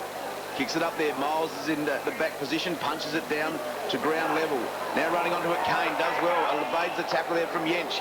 Kicks up forward. He's got Meyer loose. That kick was very wobbly, dropped short. Now tapped out by Anderson. Now on the left foot is Kennedy. Kennedy just rolls it off the left foot towards goal, and he needed the leg break. He got the wrong, and it just rolled through for a minor score. Glenelg now 4-10-34. Sturt 8-8-56. See the momentum with the Sturt Footy Club at the moment, guys. Certainly is, and it's showing too. As I said, Glenelg, you just starting to feel a bit of pressure as the Blues come out towards this wing. Anderson involved in that play. In the end, the kick wasn't great, and Kirk has marked for the Bays right in front of the interchange gates. One of the RPH commentary team. He puts the Bays back to half forward from behind. Kirkby found himself running in and thumped it over the line and out of bounds. Yeah, good effort by Kirks, and he had to go back into the fall of the pack and did that, then forced the ball over the boundary line. Good stuff. 22 points the margin, and we've gone almost 8 minutes third term. Ball at half forward for the Bays, charging through McMahon from a grill throw, and Kurtz took one high. Ball spills free towards Thompson. Handballs back towards half back where Sheedy's got it. He's tackled, but he got his kick away. Bouncing football was taken nicely by Plant, who gives to Stokes. Running on now is Martin. He can pick it up on the point of the square at right half forward. Ball just won't sit for him, but he's got time. The players have run off, thinking he would get it cleanly. He had time. Picked it up. Handball to Thompson at 50. He kicks towards the goals, and just away to the right, through for a behind. Gee whiz, that could have nailed that one, Johnny. It would have been another nail in the coffin, just about. So the Tigers bring the ball back in from Nozzo on the half-back flank. Chips up towards player there in Kane, who takes the mark just outside defensive 50. And Panozzo wants it back. He's trying to switch it to the outer side. He has a loose player about 45 metres out on that half-back flank. And the kick is very good. Finds Eglinton. He just takes the mark and plays on quickly. Kicks up towards centre wing. His target there is Lyons. It sits for him, but now he's taken down. A good tackle there. Rolled over by Martin. We're going to have a boundary thrown. Centre wing on the outer side. Glenelg 4-10-34. Sturt 8-9-57. 9 minutes into the third quarter here at Glenelg Oval. So the boundary throw in with Kurtz up against Cranston. Just jostling for position. Murphy's down there in front waiting for it to come off Ruckman's hand. He almost gets it. Just sits up there from Kurtz's tap. Well done by Evans of the Double Blues. Gets it out to Crane. He runs his full measure. Now kicks up towards Doldig's his target again from the back, and he's plucked it. Just a good weighted kick again. Doldig let out. It was put right on top of his opponent's head there in Rudolph, and Doldig put the big dukes up and grabbed hold of it. He ticked 3 already, including 2 in this quarter. This is for his 4th. Yeah, it was a great mark, wasn't it, by Golding from behind. We often say you've got to play in front, but that time he just had the height advantage and took the mark. So this to extend the lead out to 29 points. Currently at 23 as Doldie kicks from 45 metres out. The umpire made very little ground there. It's straight through. 9-9-63 the Double Blues. Glenelg 4-10-34 and Doldie has 4. Yeah, that's the difference between the two sides at the moment. They've got a spearhead up forward and an avenue to goal, whereas the Tigers are really struggling to put scores on the board at this stage, adding just the 2 points in this quarter, where the Double Blues have already added 2 goals. So, and both Golding. So a good start by the Double Blues. No, the Double Blues, sorry, have actually kicked 3 goals in this quarter, whereas the Glenelg side can manage just the 2 points. So a good start for the Double Blues. Doldie, the main target up forward. 10 minutes gone, third term, 29 points the lead. Now what a day for Matty Dolding in front of his old fans here at the Bay. He's been wonderful, especially in this third term. As Anthony Tucker told you, 3 of his 4 goals coming in this quarter was Wingard for the Blues to Evans as they break forward yet again. But this time Mules took the mark for the Bays to Kirk. The handball's out towards half-back. The Glenelg player there didn't get the sit of the footy. That was Agnew. Players pile in. Should be a push in the back for the Glenelg player at the bottom of that pack in Mules. And it is. And he'll take the free kick at defensive 50 for the Bays. Played his junior footy in the southeast at Kalangadoo FC. He chips backwards and finds Big Kirk, pardon me. He comes out towards another young man playing for the Bays today in Clayfield, should I say. Drew Clayfield, his second game for Glenelg. He's got a defensive 50, right half back on this western side, grandstand side of Glenelg Oval. He goes short with the kick. It was at bootlace level in the end. In the back, guys. Glenelg will get the free kick. It's going to Kirkby. He dived in for the mark, couldn't take it, but certainly a shove in the back. He chips short now to Ruwalt. Still running up the grandstand side wing the Bays. Mark Ruwalt, a reserves premiership player at Glenelg. He kicks long to about 60 from goal. Big fly there from Murphy above 2 Sturt players. Couldn't bring it down. Crane nearly taken high. Murphy goes back in. Good second effort from him. Crane got a handball out. Stokes at half-back. Handball to Nace for the Bays, who was good linking with Lyons. Now Big Cranston to Ruwalt. He chips inside 50. Kirkby was there. Knocked away from him. Crumb nicely by Kane for the snout-slouch pocket. He snaps back towards the goals. Pack of players form there. No mark taken. They go to ground, all looking at the umpire, and he says, I'll ball it up 10 metres out. He would never give a free away there, Johnny. Right in front of the snout-slouch. They'd can him to death. So we got the ball up just in the goal square. I'm just getting position here, John, excuse me. No, you're right, mate. You have to set up to see around that pole. That's it. So ball up. Massive players around there. Kurtz is one of them. Now Meyer, he's taken down the tackle. Spills out into the pocket. Now Pinolto has a snap at goal. That was very, very ambitious, and it just went through for the minor score. So Glenelg 4-11-35. Sturt 9-9-63. Coming up to the 13-minute mark of the third quarter. They might be kicking themselves out of the game here, the guys. The Glenelg side. Well, they were 2-1 at quarter time, so since then 2 goals 10. As Jench brings it back into Miles, he's in front of the scoreboard, which shows the Sturt Double Blues leading by 28 points.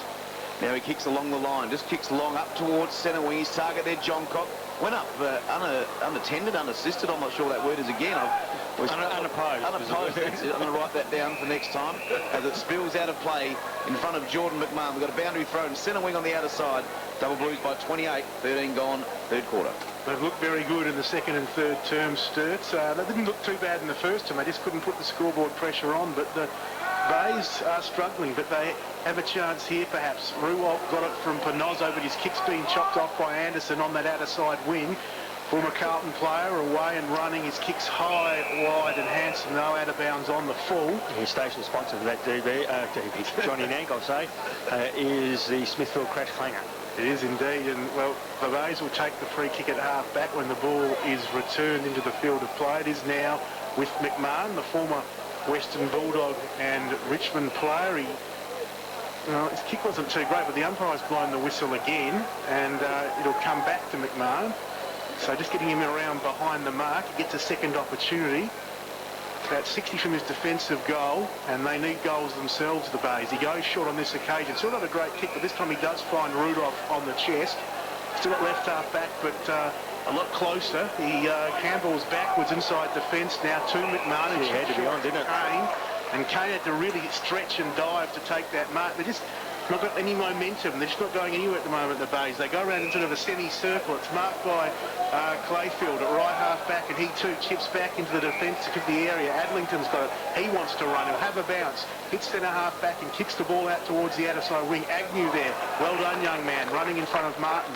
Took a good grab, and he will have the ball on that outer side wing in front of a few hardy Tiger. Well, there's a lot of fans out there, but I can see a few much worried-looking Tiger fans. Now one man scratching the chin as he watches his side, trailing by 20 points, midway 29 points, we're going through this third quarter. The kick's not good from Agnew, off hands to Kurtz. He gives to Martin, and the Blues are away. Here goes Martin, nice little dummy by him, kicks towards half forward, looking for John Cock, and the ball eludes him, and also Todd Grimer, and goes out of bounds, about 60 metres around right half forward flank.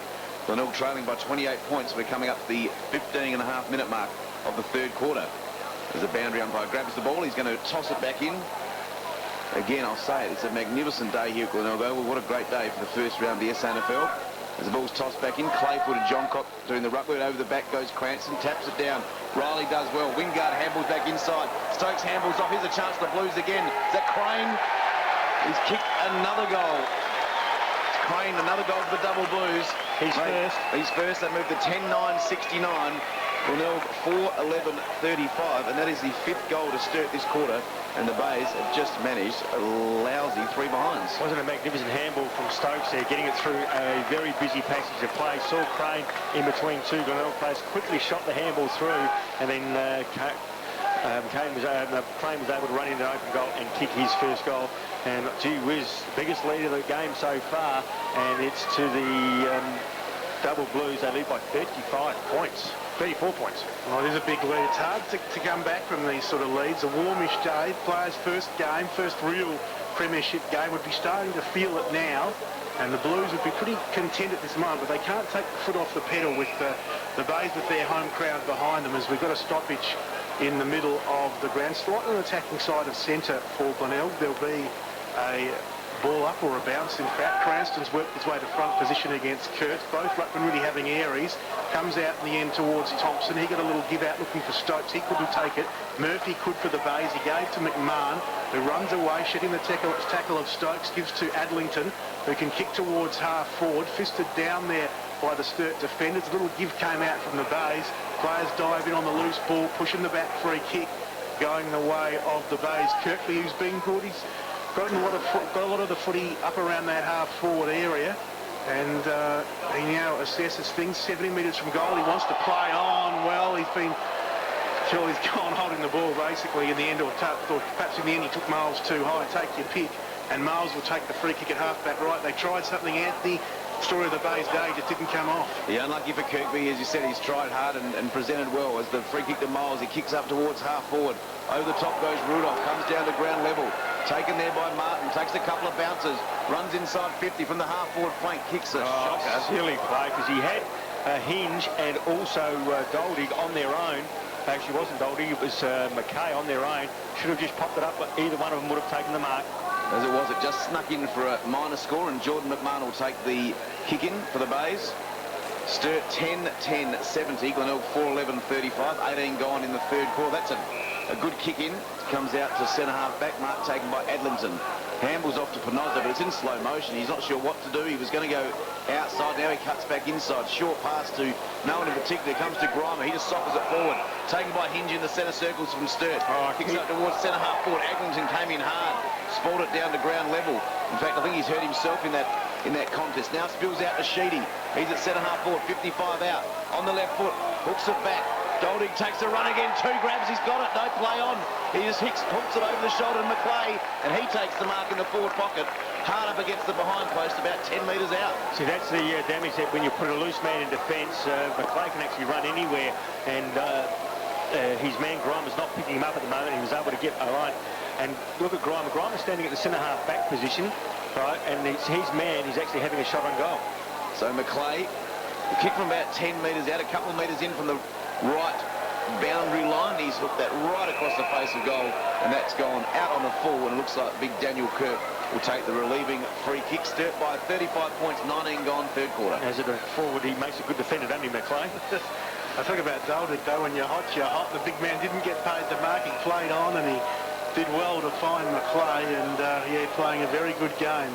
Big Matt Doldig, after spending last season at Anguston up there in the Barossa, as Kirk will take the free kick for the Bays. Right back pocket, northern end of the ground. He plays on the big man, kicks towards right half back, flying high and taking a lovely mark is Grimer at right half back. We mentioned how him and Kirkby like to roam around, and Grimer doing that on this occasion. He plays on.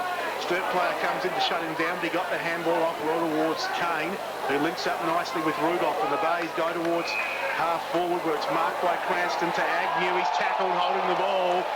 He had the adrenaline pumping again, and he got tackled there by Martin. It was a bad handball, wasn't it? Because he had the player right behind him. The Sturt player was always going to tackle him. Well, he had to run, didn't he? And he did, and he got caught. Martin's free kick went into the arms of Sheedy at left half back. Of course, won the 2002 Magarey medalist, along with former Sturt and Norwood great Tim Weatherald. He kicks down the line. Plant had two Bays players to beat. He wasn't able to, and it's out of bounds left half forward. 20 minutes gone third term, so we've ticked into time on. Sturt 10-10-70. Glenelg 4-11-35. And the boundary umpire brings us back into play. Half forward for the Blues. The ruckman wrestling. No one could grab it now, coming through Wingard. Did well to just push it forward, keep it in front of him. Mules comes through strongly, though, for the Bays. Kept it alive. Bradley couldn't take the handball. Working on hands and knees was Panozzo. Still going young Wingard. Good to see. In the end, the Bays will come up with it, and it will be Kane running off defensive 50. Kane does well, takes a bounce now, handballs back to Cranston, but under severe pressure. It's an ace to Ruwalt. The tackling from Sturt's been good, but he gets an outlet there. Back to Kane. Centre wing, he kicks it up towards forward 50. Going back, Jens thought he was going to wrap that up. Couldn't quite grab it. In hard goes Nielsen. Free kick for the Bays. His hit, that's Nielsen of Sturt's hit, seemed to connect with the head of Kennedy, and young Kennedy is going to get the kick for the Tigers right on forward 50.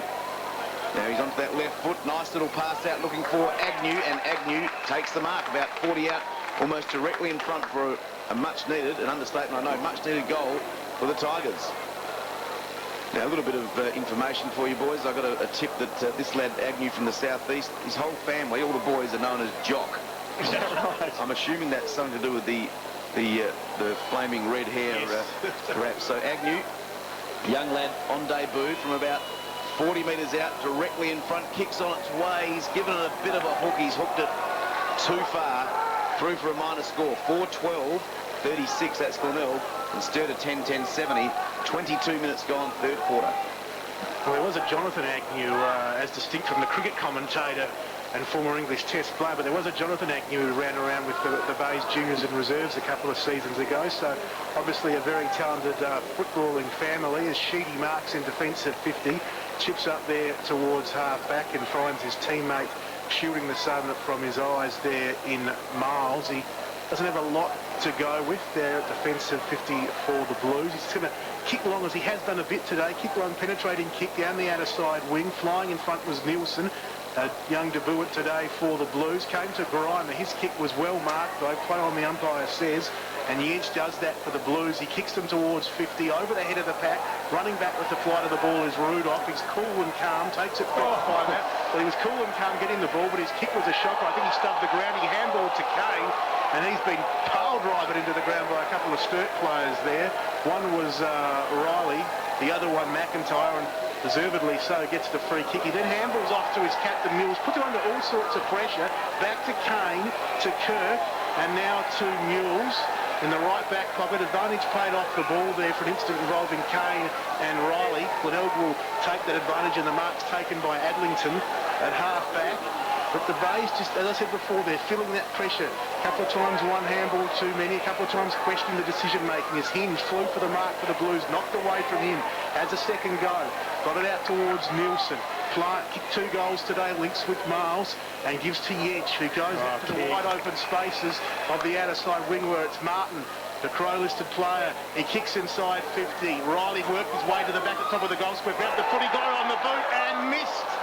She was in the 10 goal metres square. out, straight in front. Closer, Johnny. It was 5 metres out. He's halfway in the goal square. Well, I was trying to be a bit nice, but you're right. 5 metres out. He had the Bays players breathing down his neck. Biggest lead of the game, though. 35 points. So 24 minutes gone, third quarter, as Mules, the skipper for the Bays, brings in a bit of an untidy kick, but Panozzo had plenty of time and the talent to pick it up, Kicks out towards half back for Glenelg. Good mark taken by Kennedy.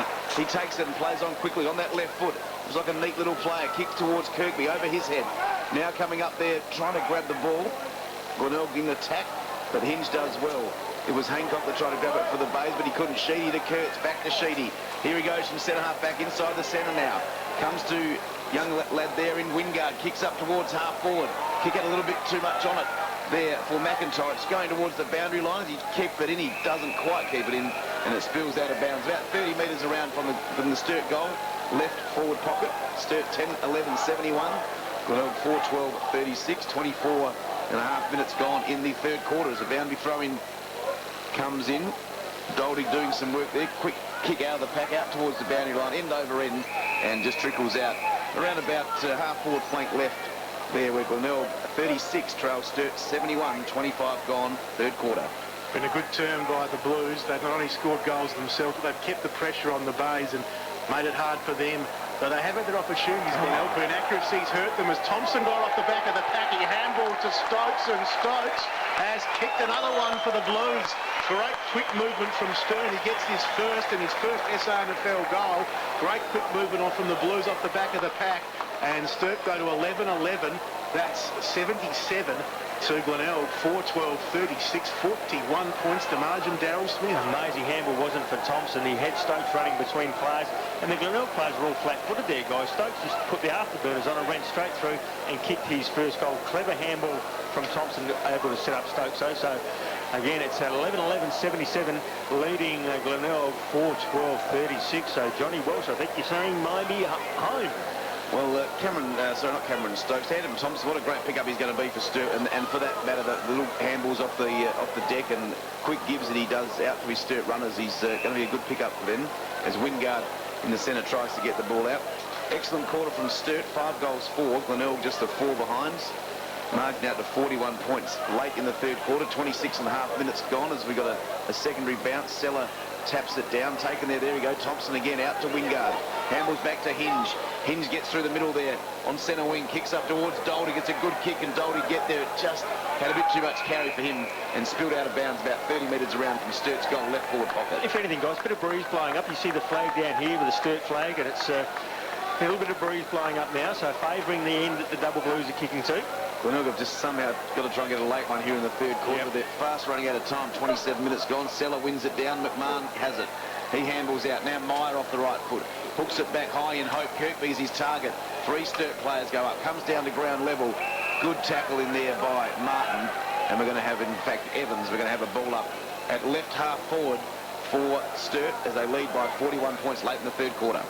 The bounce of the footy, 60 metres out from the Blues goal. Another one would just be an absolute game ender for the Bays. Guys. And yeah, it was. Crane tried to do the dainty thing and not knock it over the line. His little legs got ahead of him, and he toe poked over the line, and the boundary umpire good right there on the spot, and he picked it. And it will be a free kick to the Bays, taken there by Tenace. Basically at right half back up against the boundary line. No, he just clears the head of Stokes.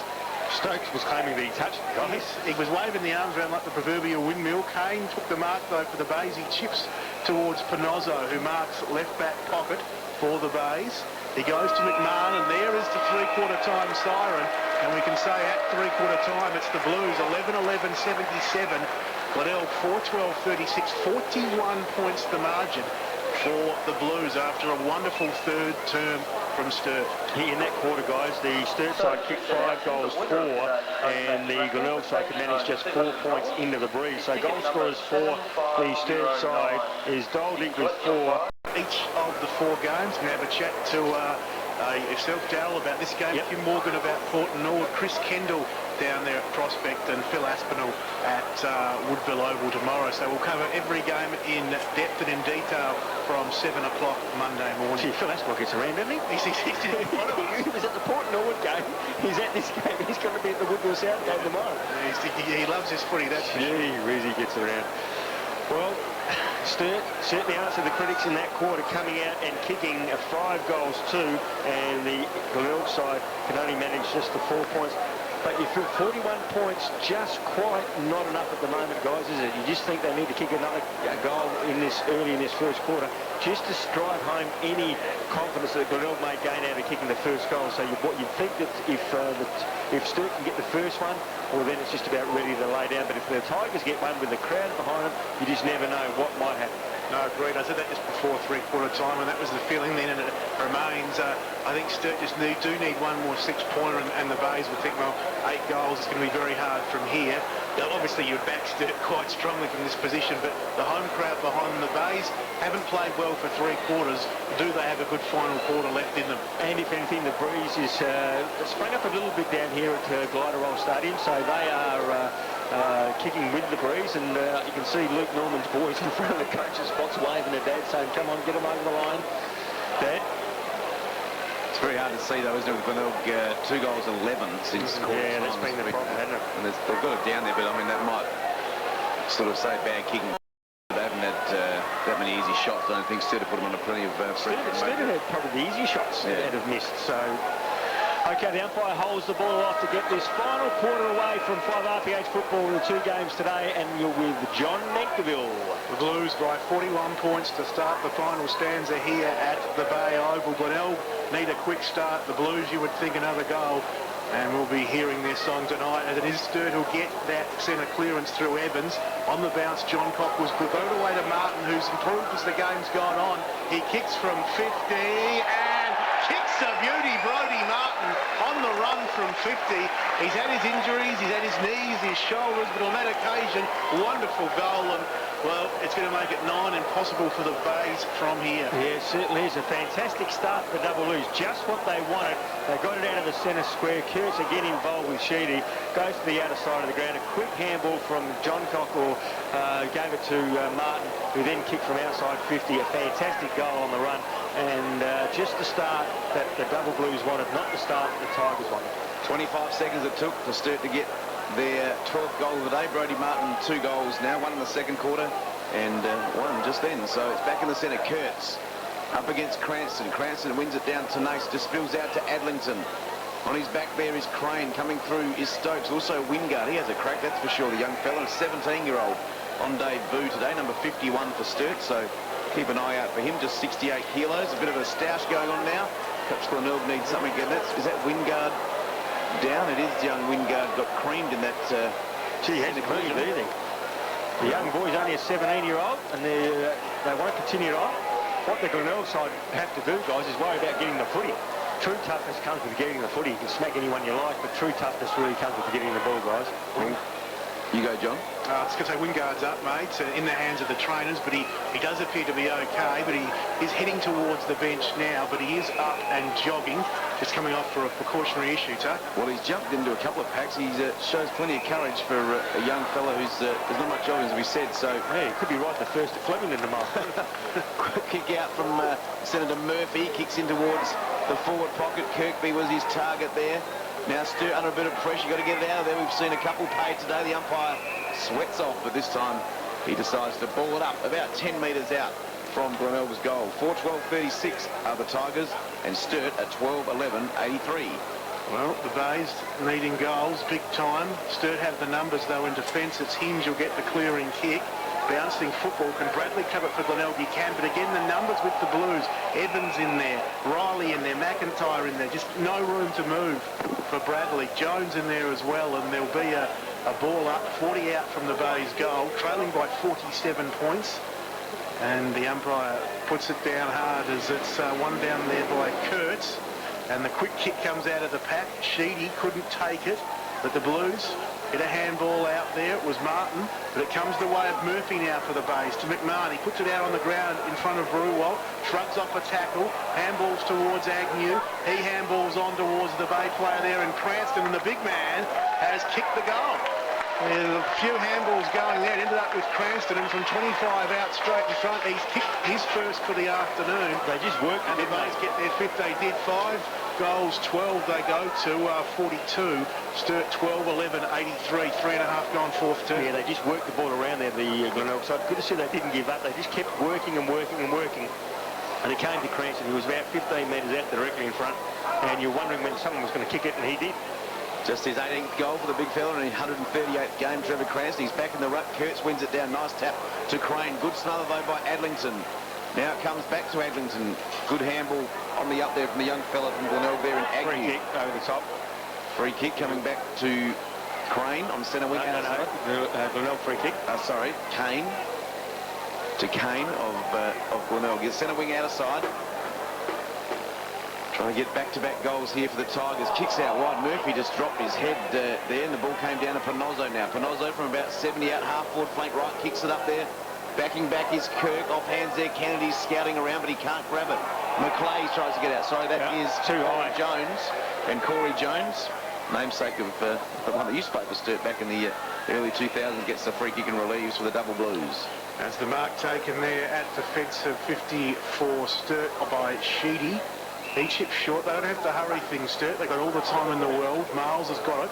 60 from his defensive goal. A young man who's been at the club for about 4 or 5 seasons now and has played a bit of league footy and impressed today. And you'd think 2011 will be a big year for him with some players leaving the club as his kick towards the wing.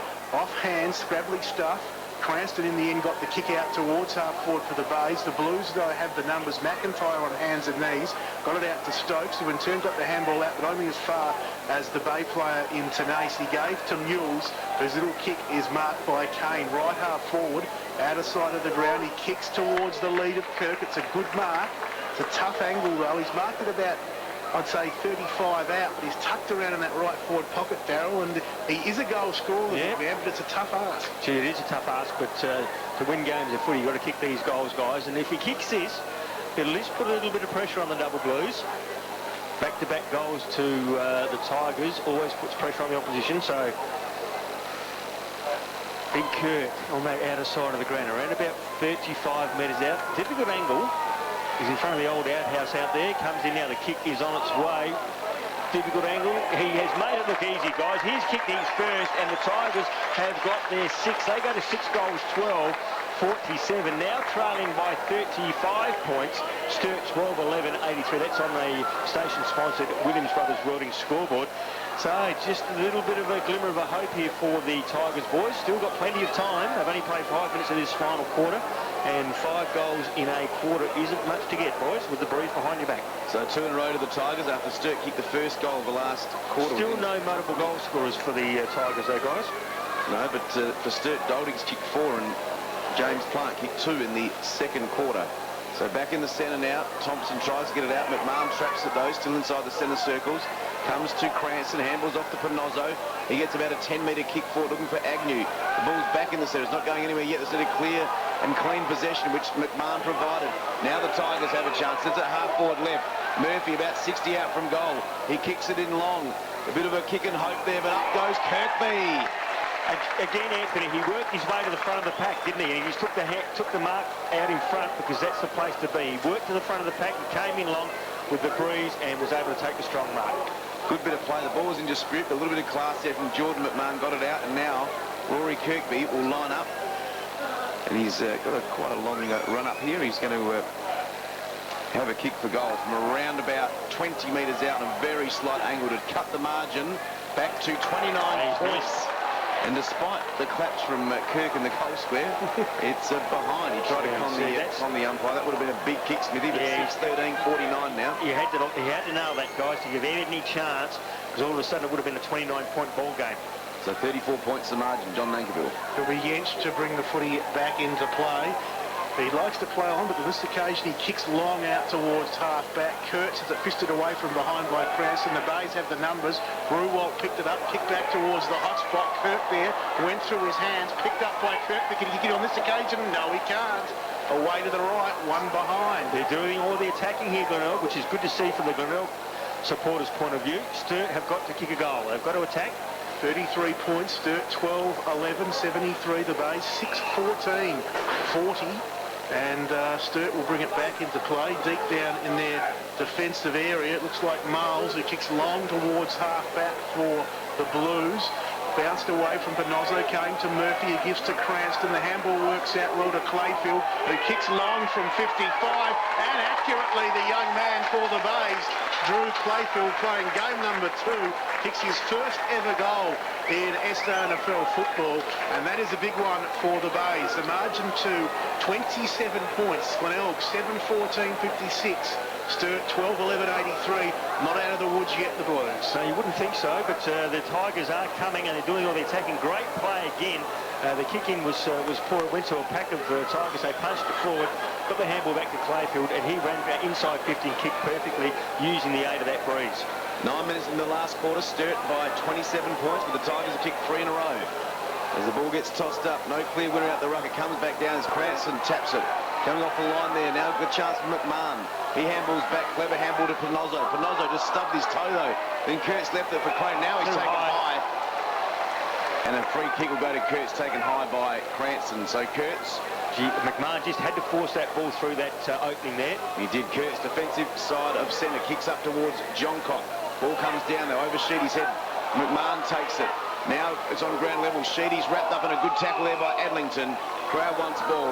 Umpire says, give it to me. I'm going to ball it up between half forward and centre wing. Look at that umpire there standing centre forward, guys. He's got his hands over his eyes, shielding something. Why wouldn't he come and stand over in front of the shade here? Be closer to the play. Very good question. Now the ball's tapped out. Rudolph gets on the left foot. Does well to keep it in. Up there looking for Kirkby again. Well done by Anderson. He kicks it across goal. Now this is a big ball here for Jensch. Jensch should get there, but running hard was Agnew, the young fella. Did well. Laid a big bump on Jensch, but Sturt had the numbers. That was inspiring bit of play by Agnew. It might still work out. Kennedy does well with his chase, forces an error. Now the turn of Agnew's done well. He's followed up to Tenace in the pocket. Tenace has a kick for goal. He had Kirkby all on his own, 20 out. Yeah, goal. well spotted. Well spotted away and missed, but Agnew just with a went really hard there. It was good to see. Yeah, bone crushing it, but the Sturt players still struggling to get up, guys. In the hands of the trainers down there, it looks like Jensch. It is Jensch at defensive 50. As the Blues will bring it into play. Anderson will do the kicking out duties on this occasion. He goes long to half back. Off hands, the Bay sort of bust through. Murphy there, Riley pulls him off the football. Grimer picks it up at half forward for Glenelg. He's tackled. The umpire says we'll ball it up left half forward. 26 points is the margin. 11 gone final term. Brodie Martin kicked the first goal of the quarter for the Blues, but since then it's been all Glenelg. They've taken what was a 47-point margin. A minute into the final term, down to 26, and they keep coming, and there's still enough time for them as ball out of bounds. Forward 58, left half forward for Glenelg. They're kicking towards the northern end, the Jetty Road end of the ground. One down in the ruck by the Bays. Tenace tight on the boundary, kicks them forward. Bouncing football. Kirk able to get a hand on it. His third opponent there, and McLeay puts the pressure on. Everyone piles in on the football. No one's sitting on it on that occasion. Well, there are people sitting on it, but no one individually. There's about 3 or 4 players who get up off the bottom of that pack, and the umpire says we'll ball it up deep in attack for the Bays. And in fact, the umpire's noticed something. He's blown his whistle. He's having a look at McLeay. I think he's noticed some blood on McLeay, and he will come from the ground. So blood rule for the Blues. They have to get someone ready to come on. And McLeay had his injury issues last year. Good to see him back. Hopefully we'll be back on the ground soon for the Blues. Still a bit of a decision about who's going to come on. Now coming up. I think what they're doing is just slowing it down, guys, so that it's taking the momentum away from the Tigers. Oh, yes, the old run down the clock trick. It's Evans in the end who comes on. They restart play deep in 50. Kurt, good hit out. Can Agnew pick it up? No, he can't. Off the ground there by Kennedy. 1 shot, 2 shot in the end. I think it bounced off his shin and went through for a behind. 25 points the margin. The Blues lead. Oh, good interception by Rudolph there, guys. Fantastic effort. 2-on-1. Yeah, ball brought back in very quickly by the double Blues, but yeah, Rudolph got in and forced a stoppage. We're going to have a boundary throw-in. 20 metres around in the left forward pocket from Glenelg's goal. 7-16-58. Sturt 12-11-83. 13 minutes gone last quarter here at the Bay. As it's tossed back in, Kirk's done well in this last quarter. Got the tap down, but Sheedy got a kick away. Went very high. Came to Crane. Crane's handball's clever out the back there. Looking for Stokes. He's surrounded. He gets a handball. Oh! Ruwal taken high. Yep. Umpire saw it. And Ruwal gets the free kick. He's right on forward at 50. You have to kick at 55. So he just plays on quickly. Kicks it to the hot spotter. Up high there went Kirk. Off hands to Jens. Did well. Little handball off to Jones. Now they go back to Sheedy. Sturt trying to work the ball out of the back pocket. Sheedy has it. Now on the right foot. Hugging that line. Kick's not very good though. Turned it over. Now a chance for the Bays. Kick on its way there from Kirkby, is it? He's kicked it. Rory Kirkby off the left foot has given the Bays a big sniff. 8 goals, 16, 64 Glenelg. Sturt, 12, 11, 83. Second goal for Kirkby, 14 gone last quarter. And Smithy, well, you picked him up in a bit of a comeback. I thought you was trying to pump it up, but you must have known something. No, you just know this Tiger side. You don't play in finals footy for consecutive years like they have been. They're a very good side. But again, it was a turnover from the double blues that cost it. The kick from Shitty went straight into Kirkby's hands. He turned around and punted it 50 metres back over his head for a goal. A fantastic kick. All of a sudden, we've got a ball game on our hands, guys. 8 goals, 16, 64. Sturt, 12, 11, 83. It is a 19-point ball game. They did lead by as much as 47 points. Yes, and 14 gone final term, and Kirkby becomes the first multiple goal scorer for the Bays. And here goes Glenelg again. It was Lyons getting the handball out. Now Adlington, pardon me, to Pinozzo. Pinozzo inside 50, and it's that man again. Kirkby flying high in front of the pack. And again, he was in front. He jumped up high for a good mark. What is happening, guys, is that Glenelg are getting the ball out of the centre square at the moment, and they're just doing all the attacking, and they've got the tall timber up forward, so Kirkby is going to be having his second shot back-to-back goals for Kirkby. If he kicks this, all of a sudden, the crowd will lift. It's only a 13-point ball game, boys. Exactly, the roof will come off the stand here. Kirkby's kicked 2 today, as we said, 1 in the second, 1 in the fourth. Can he make it 2 in the fourth? He started it out right. It's come back beautifully. Well done, Rory Kirkby. What a spark for the Tigers. 3 goals to him in this game. 2 in the fourth term. 13 points is the margin at the 15-minute mark of the last term, so plenty of time. The Bays get their 5th goal in this final term. They go to 9 goals, 16, 70. The double blues, 12, 11, 83. Yeah, 13-point ball game. It'll be interesting to see now what they do in the centre square, the Glenelg players. They have been working the ball very well. The rucks have been fantastic. But we see where Sturt now have got their big guns in the centre square in Sheedy, and also their other big gun in Evans. Well, 16 minutes gone at the 32nd mark of the last quarter. Sturt led by 47. Since then, Glenelg's ticked 5 goals for it. It's a 13-point margin. Are they going to get the takeaway again? They do a free kick. Free kick to Adlington. They're winning it in the centre square here, boys. Well, Cranston and Kirk have really lifted in this last quarter. Adlington just bombs it up towards forward 50. Big pack of players comes down there at ground level. Agnew, he's provided a bit of a spud in the back, I think. Free kick. No free kick. Well, I thought the umpire in the centre square was going to play in the back. I thought so too. I thought Ruwalt was going to get the free kick right on forward 50. Just about to put a saddle on him, but they're going to ball it up. Throw a blanket over about 15 players as it's tapped back inside 50. Smothered well there by young Kennedy. The ball spills out to left half forward. Still inside 50 for the Bays. McIntyre just drops it. He's going to be pinged. No holding the man. He's paid holding the man, and McIntyre didn't even know he's got the free kick. No, he thought it was. I think he thought he was going to get caught holding the ball there, guys. Well, McIntyre deep in defence for the Blues. He hoofs it away with the right foot towards half-back. Off hands, Evans was good. He's got running next to him Anderson. He ignores that and kicks up towards the forward 50 arc. Off hands, the ball's well sharked there by young Clarn. He gives towards Dalvig, and the big man kicks and kicks it accurately. 1 behind for the Blues. They really just need a goal to steady that flow. They lead by 14 points, 12, 12, 84 to 9, 16, 7. 5,357 people here, guys. A fantastic effort for the start of the season for the Glenelg Footy Club. Yeah, great crowd. So Grimer just bombs it long down the middle. Agnew his target. He went up. He got taken high, says the umpire. He's got a free kick. I like what this young fella's done. He's handled off now to McMahon. He's got Clayfield running for him. That kick needs to be good. It's perfect. Clayfield wants to play on. Ducks back inside. He's 70 out. Short passes up there. Now the spoil comes from behind. In there goes Martin. Again goes Clayfield. In there is young Kennedy. He's been legged. He's been legged. Play onto advantage. Rudolph from 55. Kicks it long into the goal square, but he's pushed it offline. Through for the minor score. Glenelg 9-17, 71.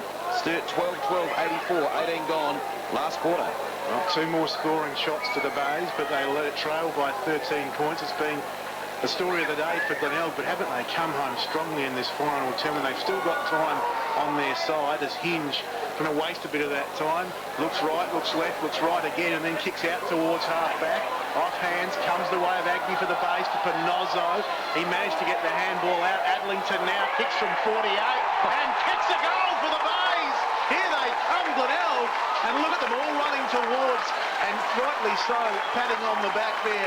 I think it was Pinozzo who really fight hard to get that handball out, and he did. Adlington's goal was great, but it was Pinozzo breaking about 2 or 3 tackles that set that up. The Bays 10-17, 77, Sturt 12-12, 84, 19 gone final term.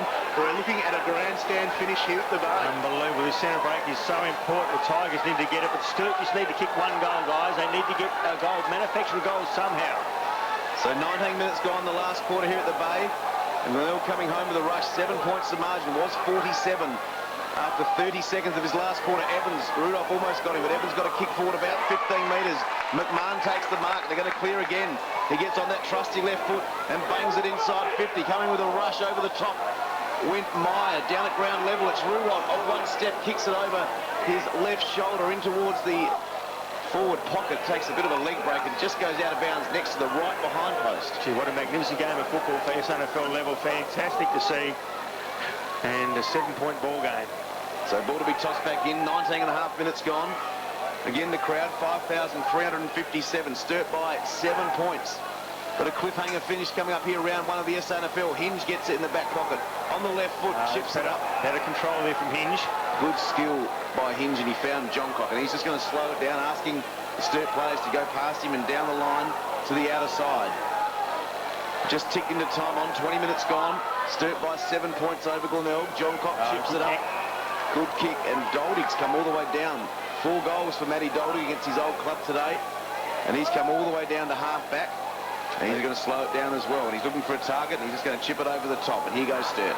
Yep, the Blues doing it smartly, and Sheedy, no smarter footballer out there on the park, in my opinion, than Jade Sheedy. He's got to go long down the line again, guys, I think. He's at left half-back. He's milking the seconds. He does just that long down the line, the outer side wing. Big fly from behind, though, and the Bay player and Seller takes the mark.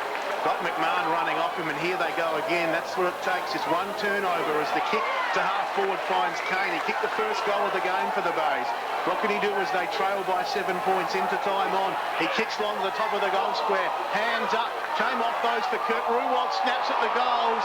Away for 1 behind. It's a 6-point ball game. Kirkby got his hand to the ball. They should have held the mark, I reckon, guys. He was in front, came in, dropped it short, and he exactly got his hands to it and just didn't hold on to the mark.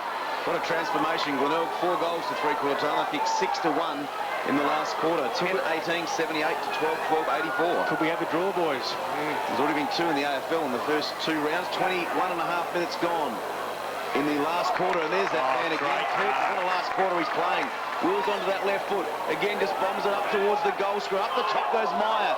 Over his head, though. Ball trickles out of bounds. Just goes out 5 metres around from the left behind post. Glenelg deep in attack. 6 points they trail by. Amazing last quarter by the Tigers. Look dead and buried. 47 points down after 30 seconds of the last quarter. So the boundary throw in. Left forward pocket.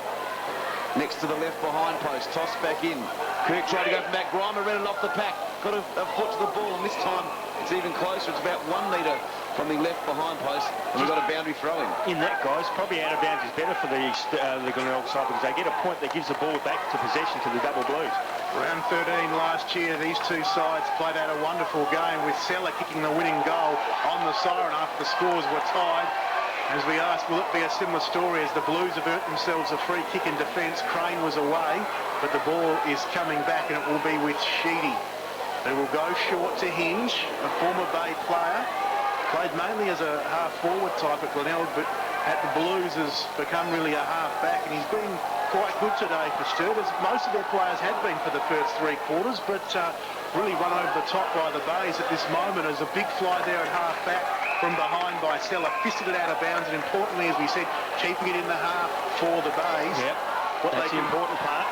What they can conjure now from this stoppage will be interesting, as side by side in the ruck, Cranston versus Kurtz. The Bayman works himself to the front now, edged out by Kurtz, the little dance. Kurt's got a touch on it coming through. Was the Glenelg player. Mules couldn't take it. Comes out the back to Panozzo.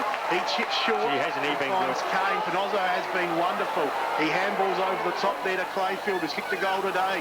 He goes inside 50, working off at the back and taking that mark. And for the Bays down there, just get a look at the number. I think that's young Hancock.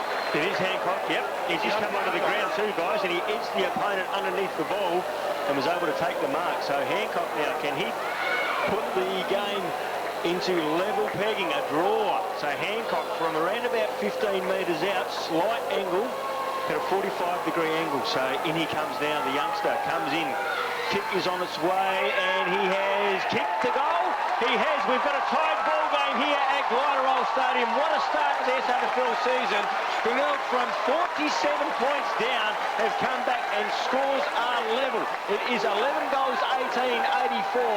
Sturt, 12 goals, 12-84. They did lead by 47 points at the start of this last quarter, but the Tigers have somehow got themselves back into the game with scores level. Bella didn't make any silly bets at the start of this last quarter, guys. As it would be nigh on impossible for the Bays, but they have been wonderful.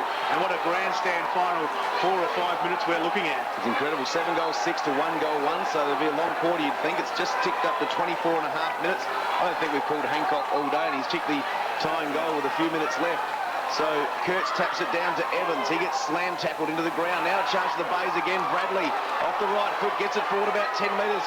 Good pick up by Kane. He's looking for a running option. Handballs out wide, but McMahon wants his right foot, his left foot, I'm sorry. He kicks on the right, up towards Kirk. Spills over the back. The ball's rolling about 10 metres out from goal. They're just going to rush a point, but Agnew snaps a goal. Right, Agnew on debut has kicked his first goal. And the Bays are in front, do you believe it, by 6 points. That's an amazing turnaround, 53 points. They were trailing by 47 points at the 1 minute mark of this final quarter, and now they've got themselves in front. 12 goals, 18, it's 90. They lead Sturt 12-12-84. That's on the station-sponsored Williams Brothers Welding scoreboard. An amazing turnaround, and I can dare say that Luke Norman's boys in front of us will be sitting very, very still at the moment. They are indeed, but great to see for Glenelg too. It's the young boys standing up. You mentioned Anthony there, Hancock. Now Agnew kicking 2 crutch goals as Sturt from the bounce down, push it towards half forward. No one can get a clear touch. In the end, it's the Bays who come away with it. Adlington was good to Kane, and he can kick towards half forward. And now time is the enemy of the Blues, has punched away there at half forward. It's amazing, isn't it, when a Sturt side or any side has got a long lead like that, and they start to slow the game down and try to slow it down. What they've got to do, they've played the first 3 quarters by attacking. Why not keep attacking? Why not win by more? Well, to stop it like that is just absolutely crazy. We saw it in last year's prelim with the Eagles, and Norwood is here breaking through from 50 is Tenace for the Bays, and Tenace kicks a goal. Wonderful goal, Tenace. He just threw it on the boot. He was almost going to ground as he kicked it, and look at the Bay players run to Kane Tenace, and suddenly, after being 47 points down, 30 seconds into this last term, the Bays lead by 2 goals at the 26.5-minute mark. 13 goals, 18-96. That's the Glenelg side. Sturt 12-12-84. You could just about say game, set and match to the Tigers. A fantastic final quarter. Dead and buried for 3 quarters, but in this final quarter have come to life. You'd like to know what Mark Mickens said to the boys, or what they put in the drinks at 3/4 time, guys, because they have just overrun this double blue side, who were fantastic in that first 3 quarters. Well, they've kicked the last 9 goals of the match. The Tigers to lead by 12 points. And they're going to get another centre clearance. This is amazing. Comes to Kane, just jams it on the boot. Up to that hot spot again. Out comes Kirk. Spoiled from behind by Nielsen. In there, Miles. Also, Ruwald just dives on it, but wanted it more in the end. Now there's a pack of players forming. The ball's about 40 metres out from Glenelg's goal. 27.5 minutes into the last quarter. Glenelg 13-18-96. Sturt 12-12-84. Ball up. Now Glenelg will be pretty happy just to hold it in now. That's all they need to do, you'd think. Yep. Nielsen's on the bottom of that pack there for Sturt. The ball is around about 45 metres out from goal, just in from the right boundary line, forward flank for the Tigers. 5,357 people here today, and I hope for Glenelg fans' sake they didn't leave after that first goal of the last quarter, because they've missed a big comeback. 47 points down, now they lead by 12. 28 minutes gone, last quarter. I dare say some would have left. I would guarantee that. There'll be a lot of Sturt supporters leaving now, though. Well, true. Are they still a chance? It's going to be very hard from here, dare I say it, nigh on impossible as Kirk knocks it down into the pocket for the Bays, diving on it, Ruwalt, but a handball towards Murphy. He was tight on the line, couldn't handle it. Out of bounds, right forward pocket, 28 gone, final term. Glenelg, 13-18-96. Sturt 12-12-84 as the ball comes back into play. Kurtz, a strong win in the ruck, but the Bays have the numbers. The handball comes out to Kennedy. The young man couldn't grab it. Miles did for the Blues. He was taken to ground 10 metres out from the goals and will ball it up again. 28.5 minutes gone, and it's at the wrong end of the ground for the Blues as Miles up, the last off the bottom of that pack. Umpire whistles time on, and the Rucks wrestle again. Again, Kurtz wins it down. Thompson has got it. Handballs backwards. Comes the way of young Nelson. He couldn't handle it under pressure. Stokes kicked a good goal in the third term. Picks it up to Thompson. Now Jentsch, he seems to have recovered from that knock. How far did he run? He ran just, I reckon, the required distance, maybe a metre more. His kick in the end is turned over, though, and here go the Bays again through Grimer. He puts them inside 50. We got a mark. Kirkby up, he's been wonderful, couldn't take it. Tackle applied on Evans, though, as they go to ground. 29 gone final term. The Bays by 12 points. The ball deep in their forward 50. Grimer had Clayfield over here on centre wing all on his own. Then he should have actually kicked it to him. He could have then ran into towards the forward 50. Infringement in the ruck contest, so free kick to Kurtz, about 30 metres out from the Bay goal. Kurtz of the Double Blues kicks out towards Johncock. Ruwalt's kick smothered, but McMahon's there. They've got the numbers. They've got that many of the loose balls in this last quarter. Bradley just hammers it on the left foot up towards forward pocket. Kurtz going back. He couldn't quite take the grab. Then gets bundled out over the line. And we've got a boundary throw in right forward pocket, 25 metres around from Glenelg's goal. 30 minutes. Yeah, it can't be much longer to go, boys. Can't be much longer to go. You watch the celebrations from the Tigers when they win. 13-18-96 Glenelg. Sturt 12-12-84. 9 goals to 1 in the last quarter by the Bays. Ruwalt picks up. Can it be 10 in the quarter? It can be. No, it can't. He's just pulled it. I thought he got that one. It would have been very nice, 10 goals in the quarter, but he's pulled it, and that, no doubt, is the winning behind. 13-19-97. Sturt 12-12-84. 30.5 minutes gone last quarter. Yeah, it's an important point, isn't it? I mean, I think Glenelg were home, but any chance now is gone, and the Blues, well, shell-shocked to say the least, will bring the footy back into play.